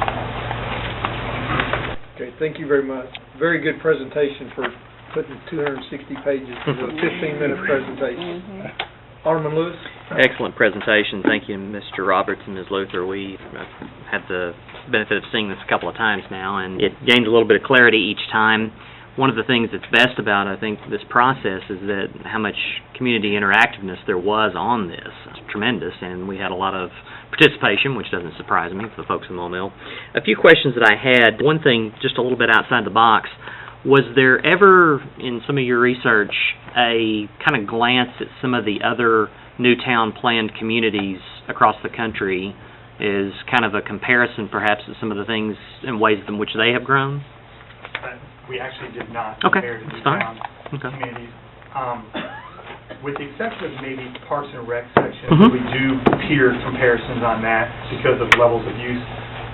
We intentionally tried not to compare Maumelle to other communities and try to pattern. Okay. We wanted to make sure we were responding to what the community said they wanted to see happen, and try to make recommendations based on the fiscal implications and the growth patterns, rather than, well, if that new town and that new town goes this way, then maybe we should too. Because they may have done that in a reaction to something that was big in the 70s, 80s. Really, you're looking ahead for your future, not really looking back at what they did. Okay. Go ahead, Ms. Lucas. Well, I was going to add to that a little bit. I think there's a couple of things. That's one reason why having our real estate analyst, market strategist, is really important to talk about positioning. We heard a lot about, oh, well, you know, the new town concept was great, or the new town concept failed, and so there were a lot of perceptions about the community. But I think you'll see, especially in the framework plan, there's still this effort to not lose what was successful about it in terms of having a strong town center, having supporting what are called village centers in the document. That was a concept that was part of the original plan. We kind of looked at how you structure that and what uses might be in that. That maybe fit more today's economic models. So you'll see in there that there are references to that in trying to keep that connectivity and some of those development patterns, but in a way that would be sustainable today. Okay. And one other thing that you mentioned, Ms. Luther, earlier was, it's kind of laid out a little differently at the Planning Commission, but it's along the same lines pertaining to some of the open spaces with real estate developments. It comes to mind right now, we have a burgeoning POA in one part of our town that's rather large. We have some other small existing ones that are current.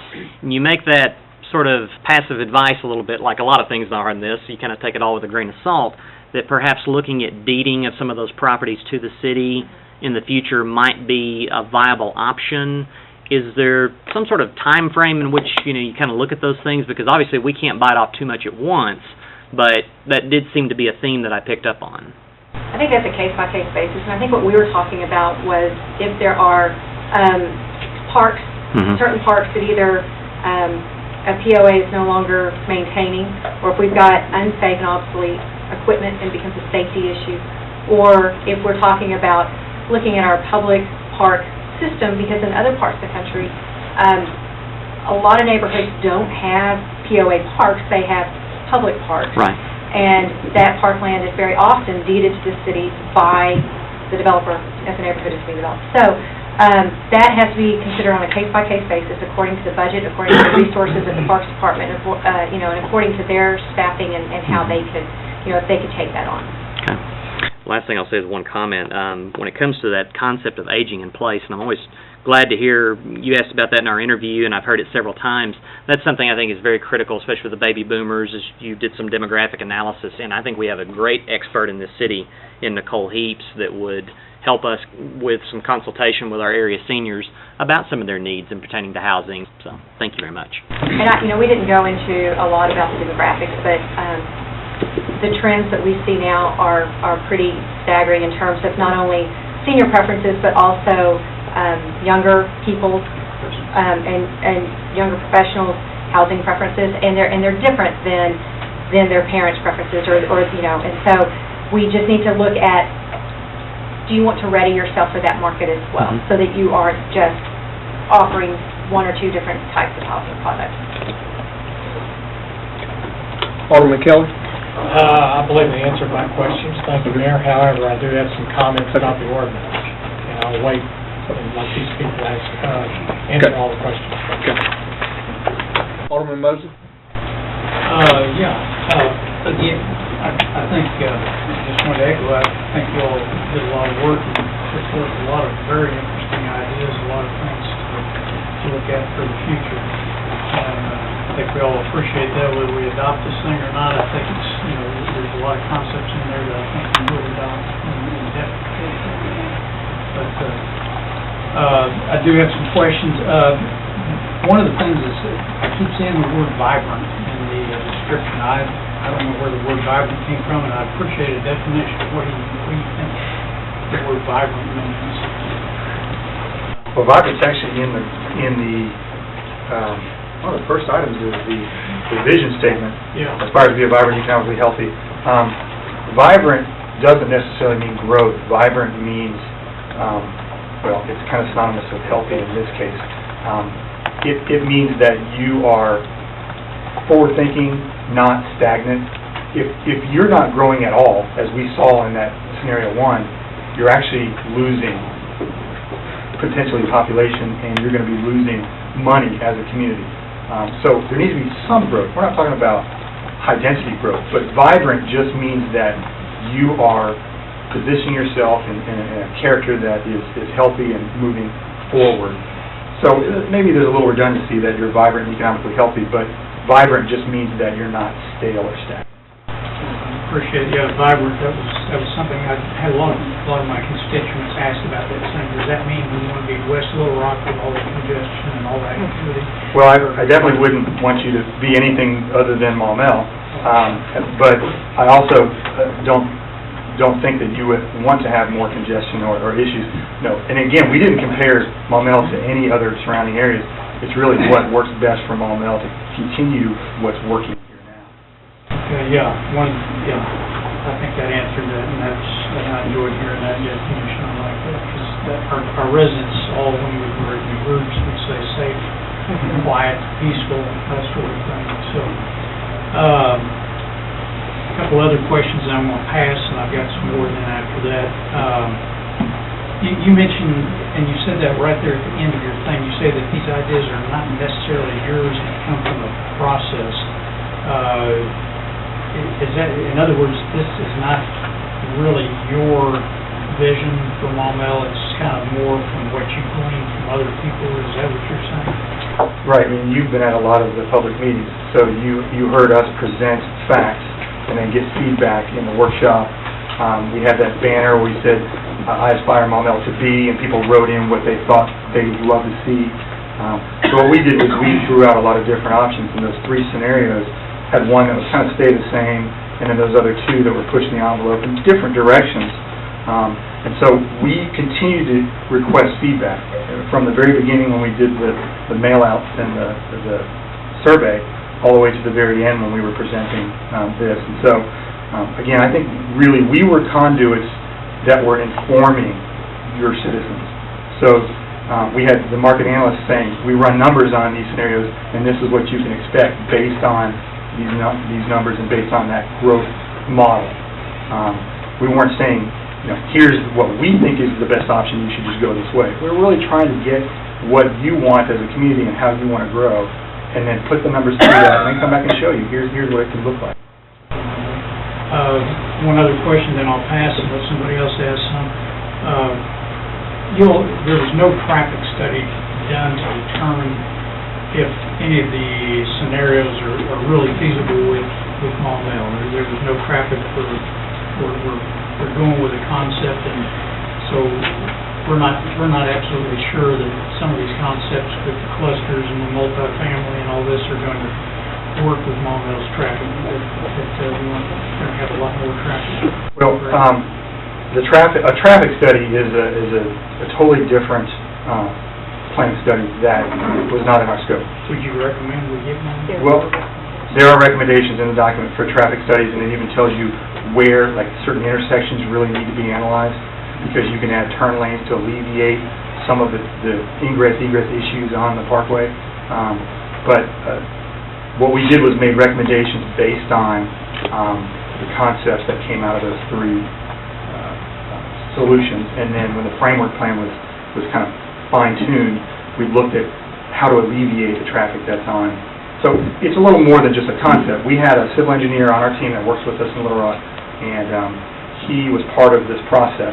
You might have only seen him at a couple of the workshops, but he does traffic engineering, and so he was giving his kind of best analysis and recommendations to it. And so they show up in some of the text.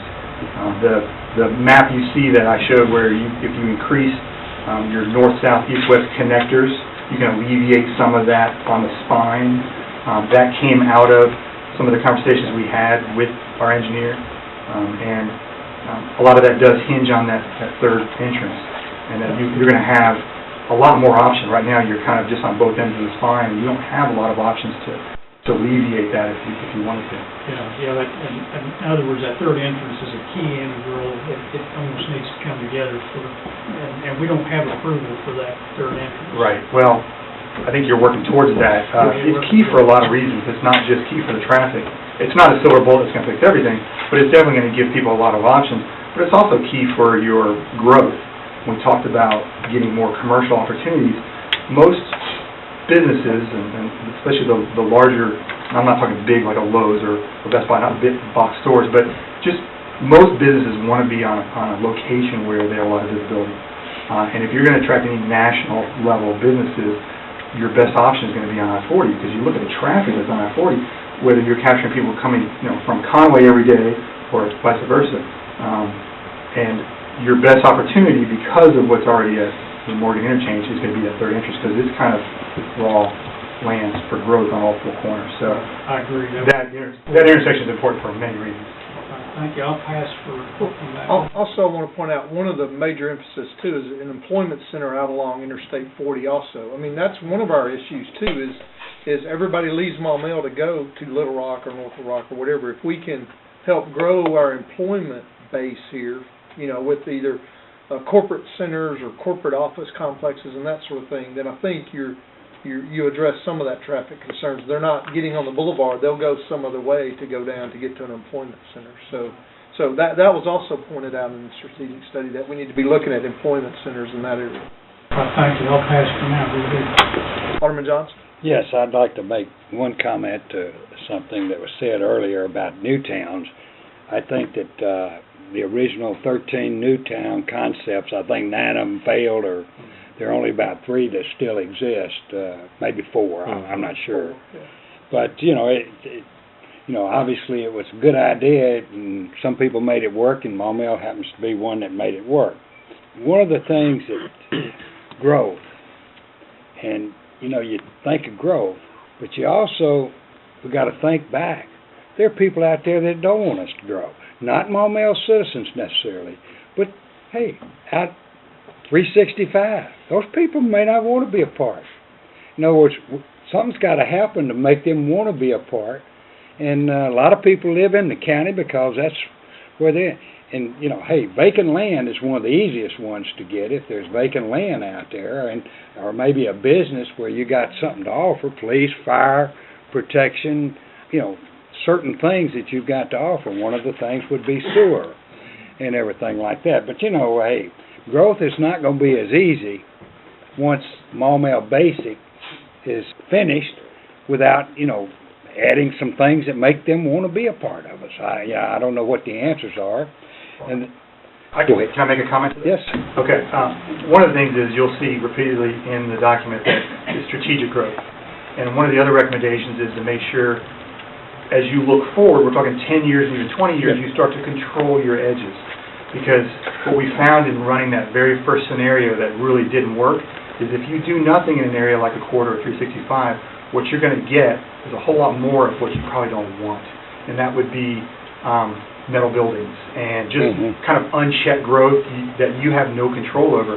So all of a sudden you're going to be contained within your city limits, wishing you had maybe projected what would happen there. And then whether that annexation doesn't happen, it may not happen for 10 years or it may happen beyond. But that's the process we went through as we looked at growth, is growth is going to occur, so maybe get ahead of it and determine how you want it to be as a city, and these recommendations were based on the city comments, from the community. And then look at that growth strategically. One last question.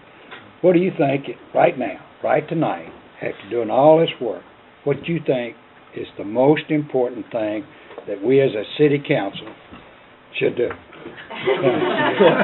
love that one. Adopt the plan. There you go. Because there's your roadmap. But aside from adopt the plan, we were asked by the planning commission for the top 5. So yours is actually easy. You're only asking us to give you 1. Yeah. So, but really the planning jurisdiction annexation to control the 4 corners of the 3rd entry. That 3rd entry, now it may not happen tomorrow because we know that it's kind of a process, but that 3rd entry is very critical. I agree. And it's nice to see that North Little Rock didn't come in and try to take the eastern side of it. You've got all 4 corners. So really we think that's the most important action that you can take as leaders.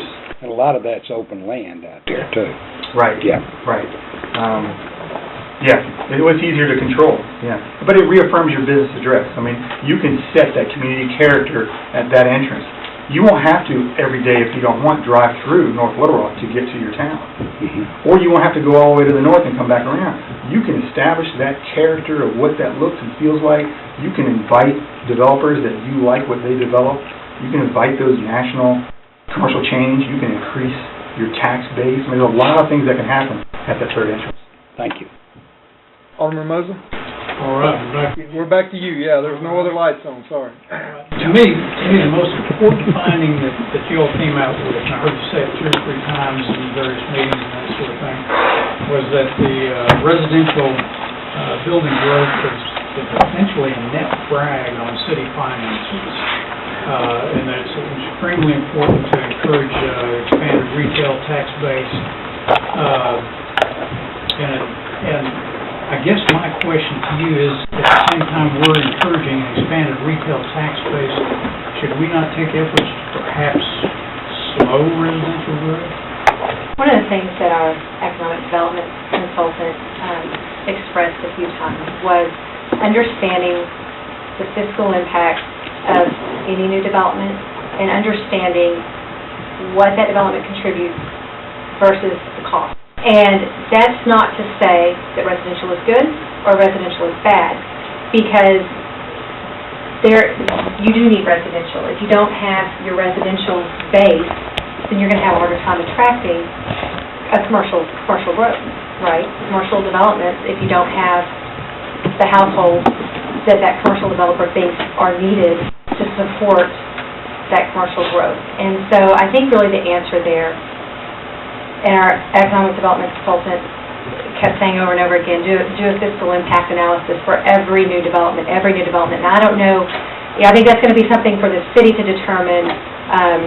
Is that something they want to do every single time? Is that something they want to undertake every time? But it's definitely a consideration in weighing. And if you think about it like an investment portfolio, we talk a lot about diversifying, and we talk a lot about taking a look at what's in your portfolio to make sure that you have all the right parts and pieces so that you're balanced. I like that. I've forgotten about your impact thing.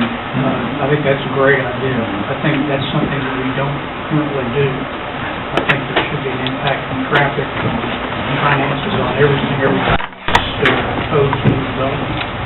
So I appreciate that.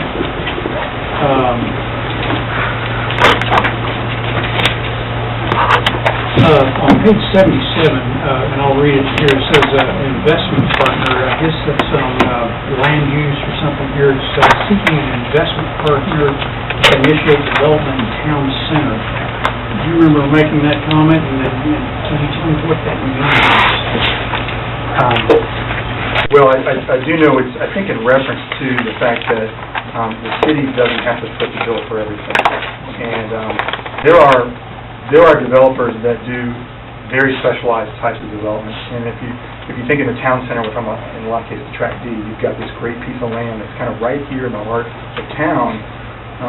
And we know there's an owner of the land, and they are real estate developers. But we think a conversation should occur with them to show them kind of some models that you think would be interesting, as opposed to just whatever they might want to do. And if they're not familiar with that model, there's people across the nation that do that type of, whether it's a mixed-use development, which we're recommending, that might have retail and office or retail and residential. That Tract D could be something very vibrant. Doesn't need to be as loud and busy, but vibrant as in it's going to attract people to the core of your town to come here because it's something that's unique. You know, maybe they can't find that in the surrounding area. So when we say investment, there's ways to finance that, and there's also developers that can do that. It's just investigating those options. Okay, thank you very much for clarifying that. I think that's a great idea, and actually I like the picture of the town center you stuck in the book. I don't think I could come up with anything that looks more cool for Maumelle that would all fit on track. That one's bigger than Track. A little bit. That's a little bigger? I was afraid it might have to be something more like downtown Santa Fe or something. That's a really successful example. I think I know which image you're talking about. I think that's one from South Lake, Texas, that started out with the town center development that was centered around a new city hall and some new civic facilities, and then the commercial growth around it with residential growth, and it keeps expanding and expanding. It's just been really successful, so it just continues to grow. But they had a lot of land to begin with. Do you have, we've got a bond task force that's evaluating projects to hopefully put something before the council for projects and that sort of thing. Are there needs that we're seeing come out of this study that should be added to that bond task force committee's consideration?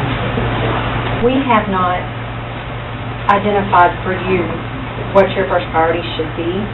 What we've done is said, we've broken them out into the near, mid, and long-term priorities.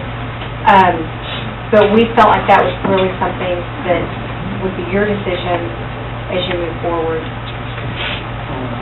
One thing I might add, if you do go to those charts in the back, you're going to see that we have other categories, not just the timing, but there's design and construction. So kind of categories for those recommendations. You've got planning and program. You have, what are the other two, Julie? Operations and outreach communication. So we can actually provide this chart to you in different formats. We showed it to the steering committee in the format of all the near-term first, then all the midterm, and then all the long-term recommendations. Right now, it's kind of broken out by the elements, like the land use and the transportation and all those elements. But we'll make sure we provide it both ways so that you can see in timing. Yield the floor again, thank you. I've got one question. Okay, Alderman Kelly. Thank you, Mayor. Was this your all's document for the report addendum? Question I had was on item 2, strategic master plan, State City Maumelle to review and update after 5 years. The concern I have, I've read the document, and I've gone through the addendum in the back. We've got about 60 action items that you guys are saying should be done in 36 months, 3 years. And so my point is, if we're going to write an ordinance when we're going to track this thing, we need to be very aggressive about that. And that was a suggestion from the planning commission. The 5-year review that came from the planning commission. So that's a written comment that they took from the planning commission and added to the report. So they provided the information, but that's not Craft and Toll state. That wasn't their recommendation. Now I'm not saying they don't agree or disagree with it, but they did point out in the planning commission that you've got to watch what you're doing. You've got to stay up on it and monitor it and all that. So. And I think, too, you can look at it in 5 years and say, where are we? Do we need to adjust? What have we accomplished? What have we not accomplished? Are there things that are no longer relevant? And so it doesn't mean that you have to totally start over on the document, but it might mean that you want to look at it and get it updated. My concern is, for the council, for the city, is that this be a living, breathing document. It can't be put on the shelf after the money we've spent, if we decide to adopt this. It's got to be tracked annually. It's got to be tracked every 3 to 5 years and updated as we go. And Madam City Attorney just pointed out, it's not an ordinance, it's a resolution, and that's basically what it is. It's a plan, it's something you need to be following. So it is a resolution and not an ordinance. Because an ordinance is technically permanent in nature. No changes, So, yeah, no, but I think it follows more in line what you're asking for. Absolutely. Yeah, I mean, it's not like we adopt this and then lay it on a shelf and then everything automatically happens in that book. We've got to work at it, yeah. We've got to be, working at it. And we're actually, some of the recommendations that are in this book are already being implemented. And I'll tell you just a real simple thing. One of the recommendations is community gardens. What's going on at the Methodist Church right over here right now? Alderman Saunders was there on the groundbreaking. There's plants growing over there now. I mean, it was just, the groundbreaking was just a couple of months ago, and now we've got plants growing. That was one of the recommendations in the strategic plan, is develop some community gardens. I don't know if I didn't go back and look. I don't know if it's near term, long term, or whatever, but it happened before we even adopted it. Another thing that Julie mentioned a while ago was Dave mentioned it, was the pathway. We're already working on the pathway for those regional connections. There's been suggestions about working on some of our gateways coming into the city on our current boundary. So, so we are working on some of those. Now, whether they all fall in near term, long term, or whatever, I'm not going to say, but we're already actually implementing some of these either by accident, circumstance, or whatever. I'm not going to say that the community garden happened because of this strategic plan. It happened because there were some citizens that saw a need, and a church provided the space, and it happened. The city had, other than supporting them and trying to help them in any way we could, we didn't put any money into it or anything. They went out and got grants and developed that themselves. But I thought it was, when I was reading the document for reviewing it, I called Julie up and said, hey, we've already done one. Basically, we've already checked off one of the items that's listed. But I do agree, you can't lay it on a shelf and wait 5 years to open it. No, it's got to be looked at regularly. Mayor, I'd like to mention one thing, that in that large number of near term, I don't know if it's 60 or if you counted all those, but probably maybe close to a third of those fall to your planning department and your planning commission. Absolutely. Because there's a lot of changes of ordinances to allow things to happen that are maybe midterm or long term. So we didn't mean to load them up. It's just the nature of the beast. They're just going to have zoning changes and ordinance changes to allow things to occur. I understood that, but my concern that I'm voicing is that we make it a living breathing document. We all play with it and go forth. I've seen numerous business plans written and shelved and watched businesses fail. That's not the way to go. And that's what this is. This is our city's business plan. And that's true, but you can't do it without funds and revenue. So, yeah, so it all plays. Alderman Johnson? Just one comment, and the fact that the third entrance has been working. I know you worked hard on that thing and everything like that, but they see that as a big issue or a real priority there, and I know you've worked hard. I think a lot of people's worked hard in getting the road out there and and everything. It's been working for a long time, but it takes time, but it is a goal, and that goal was previously set, and it's been followed, and just like you're saying, let's get the plan and everything. Hey, we didn't get a school here for 25 years, and a high school, and everything like that. But I like what you're saying. Some of them's going to take longer than others, but it's a plan, and we set that goal out there, and it may not happen tomorrow, but somewhere it will happen. And the third interchange, or third entrance, has been mentioned a lot. I will mention that we turned in our interchange justification report in January. We got our comments back last week, so we're rewriting the interchange justification report. So we got draft comments back from Federal Highway Administration. So that's how long the process takes. Sometimes you turn in a document that's not even as big as this, or maybe the same size, and it takes 10 months to get comments back, 9 months to be fair. So. Alderman Mosley? This is more, I guess, for whoever wrote the ordinance for the resolution here. Section 3, was there a Section 2, or is that just kind of a little typo in there? Probably just a typo. Okay. Anyway, Section 3 says the mayor is a designee and city staff has authority to undertake any other reasonable actions and expenditures to accomplish the intent of the city council as expressed within the strategic plan. This sounds pretty binding to me, more than just kind of a roadmap or a plan or a guideline or whatever. How binding is this going to be if we adopt this? And I'll tell you kind of where I'm coming from with this. I've got a lot of constituents that worry about high-density housing when it interferes with traffic. And the third entrance is still kind of up in the air, and I would hate to put something binding in place here when there's going to be land use changes, zoning changes recommended, a lot of things there that I don't know. You know, is it going to go slow enough to where we can address those things that we're not going to be saying, well, you voted for this, so you got to vote for this new PRD or something like that? I can't tell you what your constituents will say to you about you voted for this, so you should vote for that.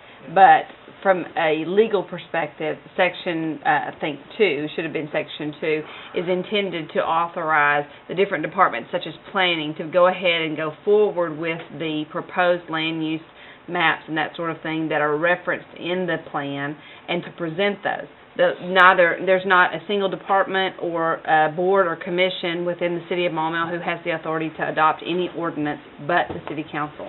So regardless of what the document authorizes them to go forward to do, the only changes to any city code or zoning ordinances, land use ordinances, any of those things must be done by the city council and has to be done according to the state law, which requires 3 readings and a majority vote on it. Right, I understand that. And the expenditures, I mean, I can't spend money unless the council approved it, so it's not like I can go say, well, I'm going to spend $50,000 to... This doesn't change the process. It just says the council is adopting this plan. It's the plan. Go forth and bring it back to us to adopt, to go as we agreed to go. You can vote against it at any point, any individual. And high-density housing would typically fall under some kind of action by the planning commission and the city council. Well, it would have, and unless if it's going to be an ordinance change, for instance, to a zoning map, that's going to be done by the city council every time. All right, thank you. Alderman Lewis. There was no more clarion of a call. Page 59, where you circled the budget deficit under the do-nothing scenario. And I think that's part of what Alderman Kelly is kind of asserting to, and how focused that we need to stay. It kind of reminds me of an old line from Western movies, the farther from the saloon, the thirstier the posse gets.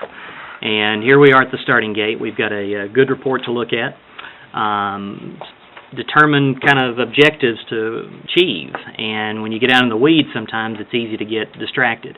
Businesses often, like Alderman Kelly said, they do die when they don't stick to a well-formulated plan. We've got a great one here, I think, and again, I'm glad we are on that track as we've been for a while, and that's one thing I also want to give the mayor and past city government folks credit for, is that some of these objectives, like the third entrance and the small things like community garden, we've got people in the city that have worked hard toward these objectives all along.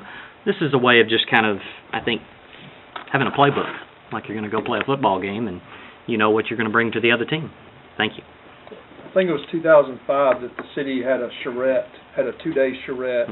They hired a facilitator to come in and basically listen to the city's comments, what they wanted, and they listed all those items. And I think now you can go back and check off all those items have been pretty well completed, other than the third interchange, the third access. High school was listed on there. 2005, the high school was kind of a pipe dream at the time. Yeah. But it was there. We want our own high school, and it's here now. And so you can go through and do all that. Now, I know that development of Track D was on there also. There's partial development of Track D, but I mean, it's even that takes a little bit of step, and there's another development going there right now. So it's going, and it is happening. Maybe not as fast as we want, and sometimes maybe too fast for some people. We looked up the definition of vibrant, by the way. It's full of energy and enthusiasm. But when I think of vibrant, I don't think of growth either. I think of a color that just jumps out at you kind of deal. Vibrant colors, I mean, that's an adjective that you hear, or vibrant flowers or something like that. That's what I think of. So it's basically, you know, I hope we shine above the surrounding communities of, you know, when we're trying to recruit some retail business or industry here. It's what I think of when I say when vibrant. Well, we looked up the true definition. I didn't know what it was. I mean, I knew what it was, but I couldn't define it, you know, type deal. Alderman Johnson? Just one last comment on Track D, and I think everybody realizes that's the center of the city and the heart of the city. The only way we can totally control it is if we own it. Maybe we ought to be buying it. Just thought, you know, and everything, but we may have to finance it or something for a long period of time, but that's the only way we can totally control it. I mean, we can have influence on it maybe. Well, and I'll tell you one thing, at the urging of Alderman Lewis, I checked on the purchase, and we cannot purchase property with a bond issue that you're going to use for retail development. So we can't use a bond issue, go purchase the property and then turn it around and try to use it for retail or sell it to a retail developer. You cannot do that if you purchase it with bond money. Just throw that out there, I don't think I said bond. No, you didn't. You No, said you didn't. finance, but there's also a problem. You can only finance for 5 years. Yeah. City government can only finance anything for less than 5 years. So if you want to go out and spend $400,000 times 27, if you want to go finance that for 5 years, I'd be advising against that right now. So. But they, you know, they make a good point that sometimes you can partner with some sort of situation. So there's other ways to skin the cat, but you were very good at researching that. I think they mentioned there are consultants that do these planning things like that. Maybe we, I'm glad to learn something. maybe we could get the present owner to get with one of those guys or something, or get with us first, so we tell what we want it to look like. Any other questions for Ms. Luther or Mr. Roberts? Just once again, thank you very much. I think everybody's expressed it. All right, and your comments don't have to end right here. We want your written comments. Email them to us, and so that we can, before we send out the next agenda, which would be Thursday week, send us written comments that if you see something that doesn't make sense, a word or anything in there that you want to change, please do that, and then we need to discuss that at the next meeting so that if we adopt it, we adopt the addendum along with it. So if you think of anything, we'll try to glean some things out of the comments that were made tonight and try to get those written down also. And even up into the adoption, you know, we can make changes on that. I will mention we're still trying to get this on our website. Ms. Luther broke it down to segments, and we're still working to get it on our website. We're trying to have it on there this week. I thought it was going to be on there today, but it's just not there yet. But we're still trying to get it so that anybody can go look at it. You're going to have to look at it in chapters or whatever, but we are trying to get it on our website. And I will send out an email when that happens. Mr. Mayor, are you asking for a motion to possibly table approval for tonight, or do we want to? No, we didn't read the resolution. We didn't do anything. Okay. We've just discussed it tonight. So it's resolution introduction is what it is. But we didn't read the resolution, so we don't need anything. Got a new category now. Yeah. We invented one. Oh, look out. All right, but we do appreciate Mr. Roberts and Ms. Luther. They drove in from somewhere else to get here tonight, and hopefully they didn't go too fast to get here. I think we gained one, though, didn't we? What gained? I think we gained a resident in this process, Well, though, I didn't we? was just going to make a comment on that. Just to let everyone know that when this process started a year and a half ago, way back then, my family was looking for a community that had a better choice for middle school for my daughter to go to. During the process, I couldn't help but fall in love with Maumelle, so we've moved here. Back in April, we bought a house in Pensacola, Arkansas. So, yes, I am a resident of your town. So my town. Now you can help us. I just did. Pretty large document. Well, we got to get your work shoes on now. Next item is mayor's comments. First item is Lake Willastein water discussion. We've had a lot of discussion about that. Basically, at the last meeting, it was requested that we add the minutes from the last discussion when it was there, and the council did approve it, so all that's included. We'd actually emailed that out to the council members after the last meeting and got them out to them, and then also Alderman Mosley had made some comments, and he asked that they be included, but I included the minutes, the Soil and Water Commission letter, report that they prepared, I included the 91 resolution that allowed the city manager to enter into agreement with the two clubs. We included the Lake Willastein water agreement that was signed in 91 that was good from February to October. It was the time frame that it covered. And then also we included a resolution that's dated 2011, but it was one that the Madam City Attorney had prepared similar, with an agreement along with it that could be done similar to what done back in 1991. I do want to point out one thing, that there's some indication that the mayor doesn't represent the people. I think I'm elected by the people, so I think I do represent the citizens and the people of Maumelle. But I also think that the other job that we're supposed to do is we're supposed to represent our corporate citizens. They might not have a vote, but they do pay property taxes, which Mr. Page did not mention the amount of property taxes that the golf course paid. He mentioned the sales tax. And so I think as elected officials, we also need to represent our corporate citizens, whether it's a small mom and pop retail business, whether it's a large grocery store, whether it's a large industrial park, or whether it's a golf course that provides an opportunity for people to come to Maumelle as the only, basically, tourist attraction we have. I've run into people all over the state. They say, I was in Maumelle last week. Well, they didn't come to shop in Maumelle. They came to play golf at one of the country clubs. They may be in Jacksonville. They may live in Jacksonville, but, hey, I played a tournament in Country Club Arkansas. I love y'all's community. It really stands out when I drive through there. So just keep all that in mind, that I do think that we're supposed to be taking care of our corporate citizens also, because they may not have a vote. They may not actually live here. I won't say that's the case for most of the members of Maumelle Country Club or even Country Club of Arkansas's main golfers. They do live here, but they may not have a vote. We may have a building that's here that houses some retail development, and nobody in that store may live in Maumelle, but they are corporate citizens of Maumelle. So the only thing I ask you, while you're considering something like this, that you consider that. Alderman Mosley? Yeah, I don't disagree with anything you said. I do think that the residents need to be considered in these processes as we have them. And I think the best way they can do that is for having the aldermen all involved every time we have a decision to do that. Each siphoning situation seems to be different. Like this summer, there was no emergency probably as much as there was like last summer. Water levels was way down last summer and that sort of thing. But why would you say that? We didn't get any rainfall from July the 5th to August the 10th. So last year? Talking about this year. This year? This year. Well, what I'm saying is lake level wasn't down as much. It's probably wasn't as big a deal this year as it was last year. The lake level was probably lower last year, and no. Okay. I don't know. But anyway, I guess I'm referring to this city considered every time we do something. It is considered. It's never drawn below 18 inches by one of the golf courses. They're only allowed to take 4 inches. So, I mean, the lake level always starts out at the same level, the spillway level. It always starts out at that level. We can't hold any more water than in the spillway, and it's always taken into account. And they're not allowed to take water until they've used up all of their water source. We don't give them water just because, well, we've got water and you don't. I mean, so.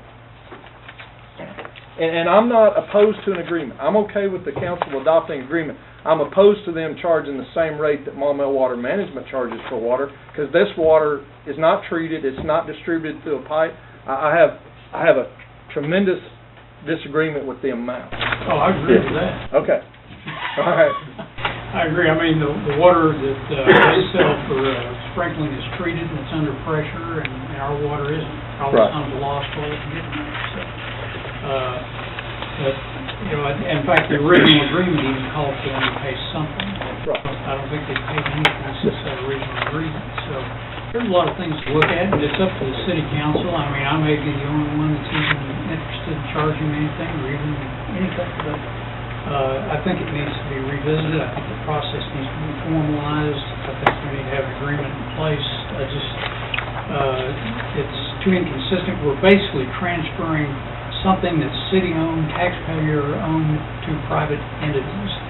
And I think there needs to be more formality in doing so. I mean, we look at a we look at a thing in tonight's thing where we're transferring or getting rid of $1,000 piece of equipment, and this water probably has more of a worth than $1,000. So I think the process needs some respect and some formality to it. So that's what I'm hoping to do, is bring this forward. And I want to talk to the golf courses.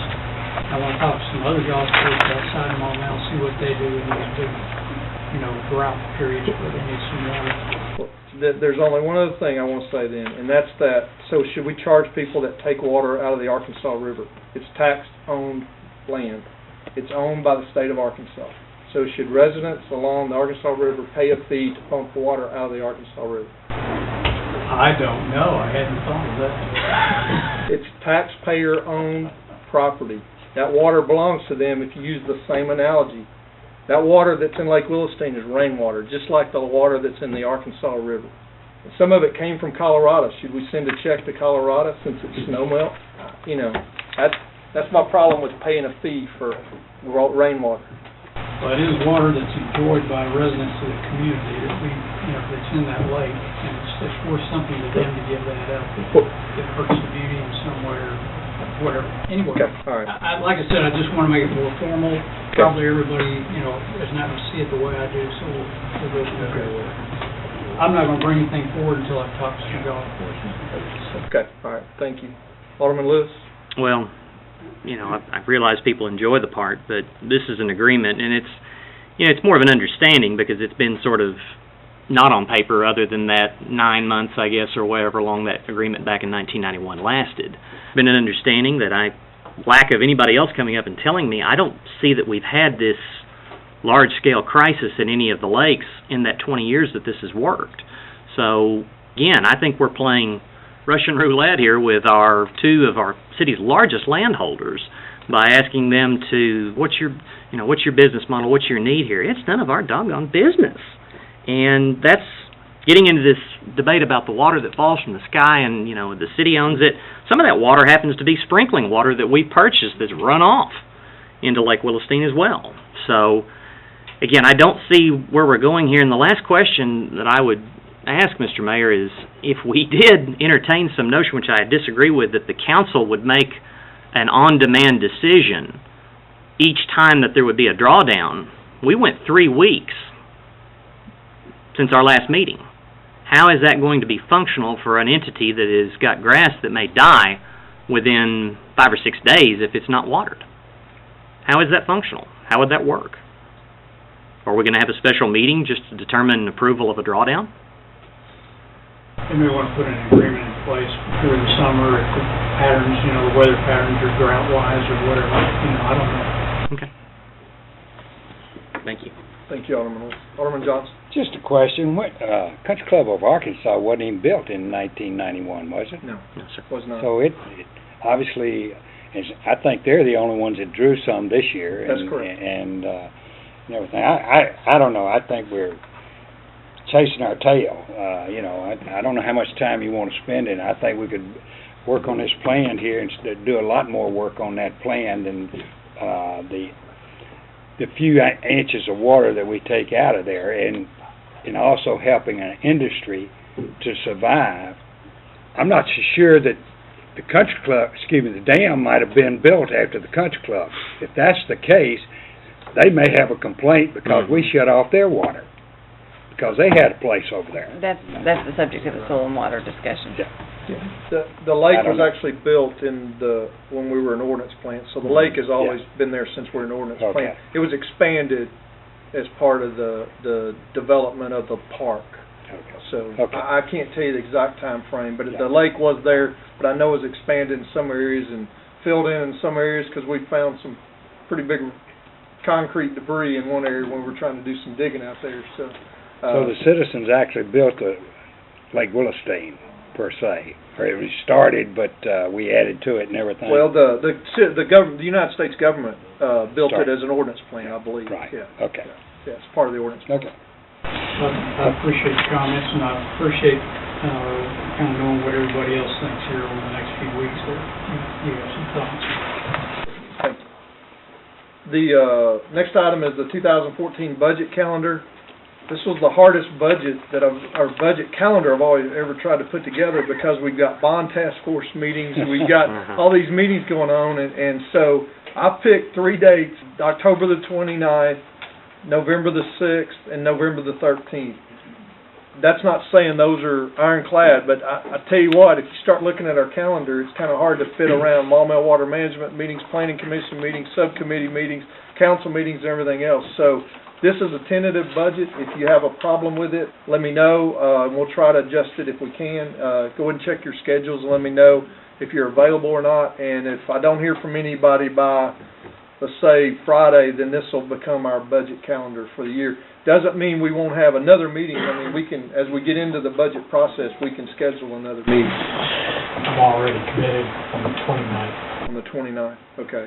All right, is there another date that week maybe that, now, Halloween's in there too one night, so, all right, wait a minute. Actually, I'm out of town, Mike. You out of town that week? 29th, 30th, 31st. Okay, all right. Yeah, and you don't have to make them all, and we'll try to, yeah. That's my point. Okay. I don't hold up the process. Okay, all right. Alderman Mosley? Yeah, I have some church-related activities on Wednesday nights. We can't find other nights, I'll skip it. Well, and I have a church-related event at my house on Wednesday nights too, so I was trying to stay off Wednesdays too, but because of Tuesdays, the bond task force meets on Tuesdays, the council meets on Mondays, and the planning commission meets on Thursdays, at least 2 times during the month. It was like trying to, I guess all I'm saying is if you find another way to do it, that'd be great. All right. I'll leave my session too, so. Okay, yeah, I don't know what I'm gonna do yet, but I did inform my wife I wouldn't be there, so, yeah. Don't do it on Saturday, that's college football. No, we won't do it on the weekend. I promise you I'm gonna do it on Saturday or Sunday. Okay, and I didn't list them, but I just wanna make notes for you. There's a wetland management plan open house Tuesday and Wednesday. It's the same thing, so if you attend one, you don't have to attend the other one. But they start at 4 o'clock to 6:30, and they're come and go. They'll do a brief presentation at 4, 5, and 6. And it's October the 8th and the 9th. Now, I know tomorrow night there's a Maumelle Water Management meeting, then there's a bond task force meeting.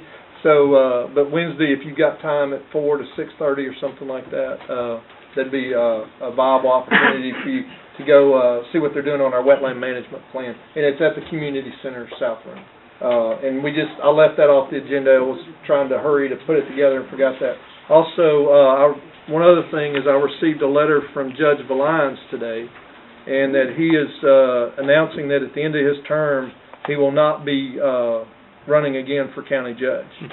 So he said, I've decided not to seek re-election or run for any other office in 2014. Why? It's simply time. So that's what he said. He's been the county judge he served 30 years in elective office for the city and the county. Wow. So he was actually the mayor of Little Rock and then became judge, and he first ran for office in 1984. So we wish him well in his retirement, which he told me he wasn't retiring. He's still going to be involved. If you remember last week, he announced that he's working on a bike trail to Hot Springs. He said, I'm going to still work on that. I just may not be the county judge of Pulaski County because it's a 5 to 10 year plan they're about to embark on. But we had a good phone conversation after I received this letter today. And I would say his last statement is, I hope you agree that together we have made a difference. We appreciate his efforts in Pulaski County. The last thing is there's a fire hydrant testing that will be starting on October the 10th. It will run through November the 15th. So hope y'all are aware of that out there in the audience, guys. So if you have any questions about some discoloration in your water, you can contact Maumelle Water Management, but it shouldn't last for more than 36 hours, they say. But no, it really shouldn't last that long. But we'll be doing fire hydrant testing, so that's something we do annually. Our alarm downstairs always goes off when they test a fire hydrant in this area, the fire alarm, because we know they're in the area because it loses water pressure. So. We're nearby. Yeah, they show up real quick when the alarm goes off. All right, that's all I have. We have a Planning Commission report from Alderman Saunders. Okay. There were 2 people absent, Commissioner Curie and Commissioner Ramsey. The first issue was a requested variance from one of the citizens here that they got a permit to put in a concrete wall around on the property, and when it was finished, it turns out that it's actually two concrete walls separated by some distance with a concrete top. It's like a storage tunnel, which is not a wall anymore, that's a structure. And the problem is, we have a 10-foot setback from structures, not fences, and it was actually 32 inches from the back property line. They voted on it, and it failed unanimously. I heard through the grapevine just a couple of days ago that he is in the process of tearing it out. Okay? The second thing, actually second and third items, pertain to a property at 29 Sand Trap Drive. There were two issues here. One, the gentleman he bought a house in 1992, and there was an existing deck put onto the dwelling that was built in '85. It's been grandfathered in because it goes over an easement area, and it's actually too big. All he wanted to do, and it was there when he purchased it, there was no survey done. Okay? We saw pictures of it, and if you saw it, I'm not sure I'd even want to walk on it. It looks in such bad shape. So he said that he did not want to increase the size, decrease the size, or change it in any way, shape, or form. He just wanted to repair it. Well, he did want to take out a ramp and turn back into steps because his wife passed away and she needed the ramp. He now wants to go back to steps. That was approved. The next issue was BEI, and I think they're over in our industrial park, and BEI has a parking lot, or they want to add a parking lot with 34 parking spaces on it. The only thing, it passed unanimously with one recommendation, and that was that Planning Commission would like to see them have more contours for the landscape.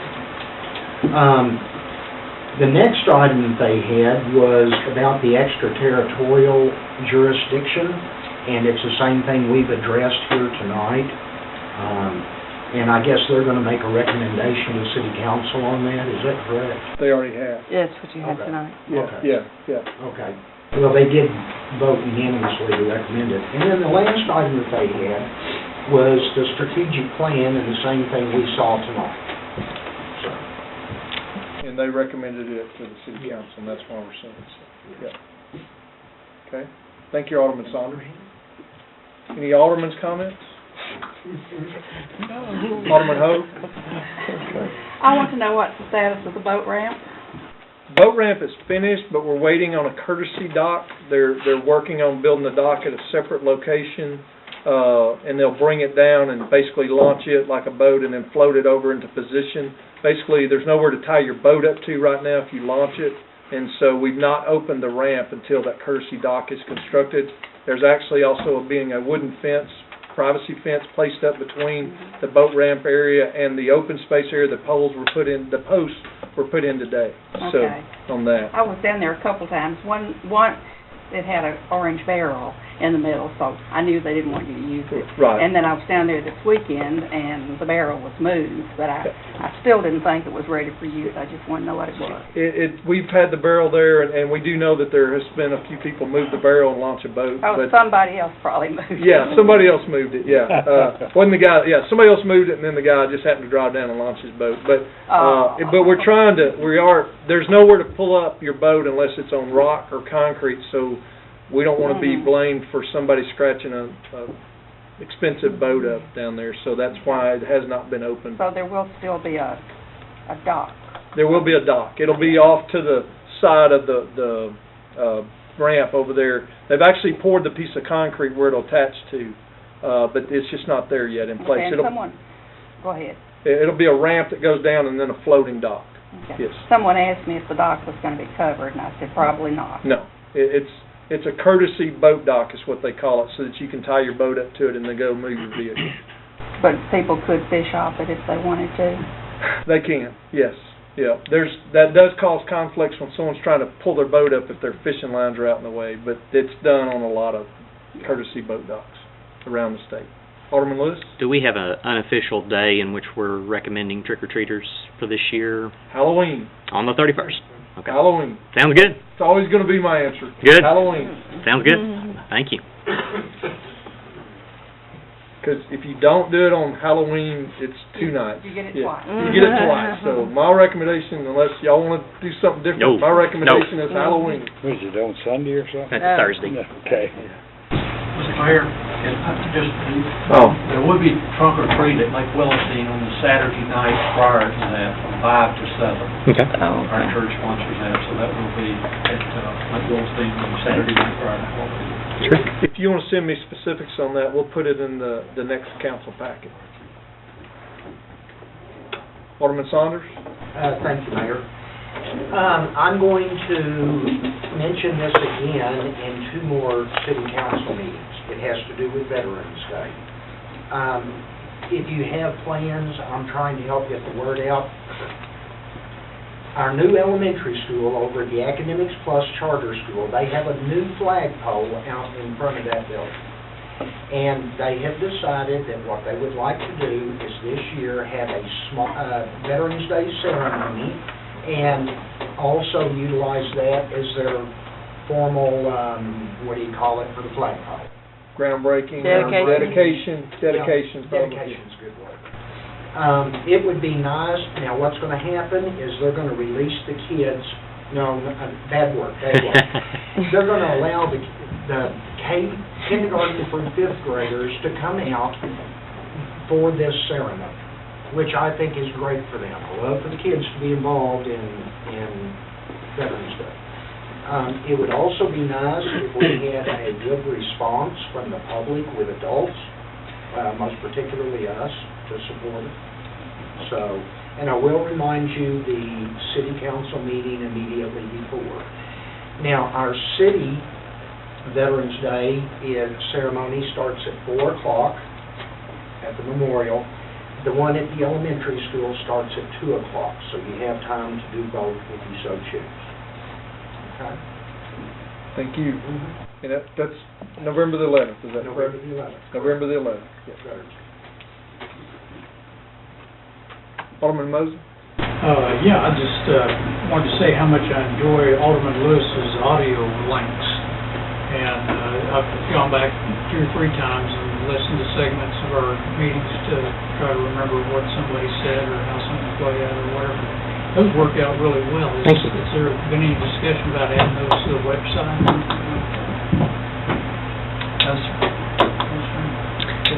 I haven't explored that. I feel like the access to the public is, it's out there for the public domain. Anybody that's interested in hearing them is welcome to. If the city's interested in promoting those, it's fine with me too, but it's not something that, would hurt my feelings if they don't. You sent me some links. Is there a way to find it without those links? They are on YouTube. In YouTube, City of Maumelle Council Meeting? Yes, sir. We have a full audio-visual proposal that'll be on the council floor in 2 weeks. Thank you, sir. Alderman Norris? Yeah, I just wanted to take a minute to point out that we were moving at a really good pace until someone pointed out that we were moving at a really good pace. I'm not going to name names, but I just wanted to get that out. That's all. Now wait a minute. We actually made it through about 2 more items after that, and then we slowed down on the strategic plan. Now, I agree, but yeah, even though we're not pointing out names. No names, no names. Or his initials, Mike Watts. And I will tell you, and I just thought of this, Alderman Mosley pointed out, listening to the audio stuff, a guy sent me an email and said, I really enjoyed your presentation at the Bond Task Force. I'm like, I wasn't at the Bond Task Force. So I replied back, you weren't at the Bond Task Force. He said, but I listened to Alderman Lewis's audio tape, you know, so it was like, okay, I guess he was there then, you know, but it was, kind of caught me off guard. It's like, he didn't see me, how does he know what kind of presentation I did, so, yeah. But, all right, is there any other business, any other Alderman's comments? And I still want to commend it. This agenda was huge, and we're still getting out of here at 8:40, basically, so I would have guessed a little later than that before we started, so, yeah. But I do think we did great, guys. So I'd entertain a motion to adjourn. So moved. Do I hear a second? All those in favor of adjourning, please signify by saying yes. Yes. Yes. Any opposed, say no. Meeting is adjourned.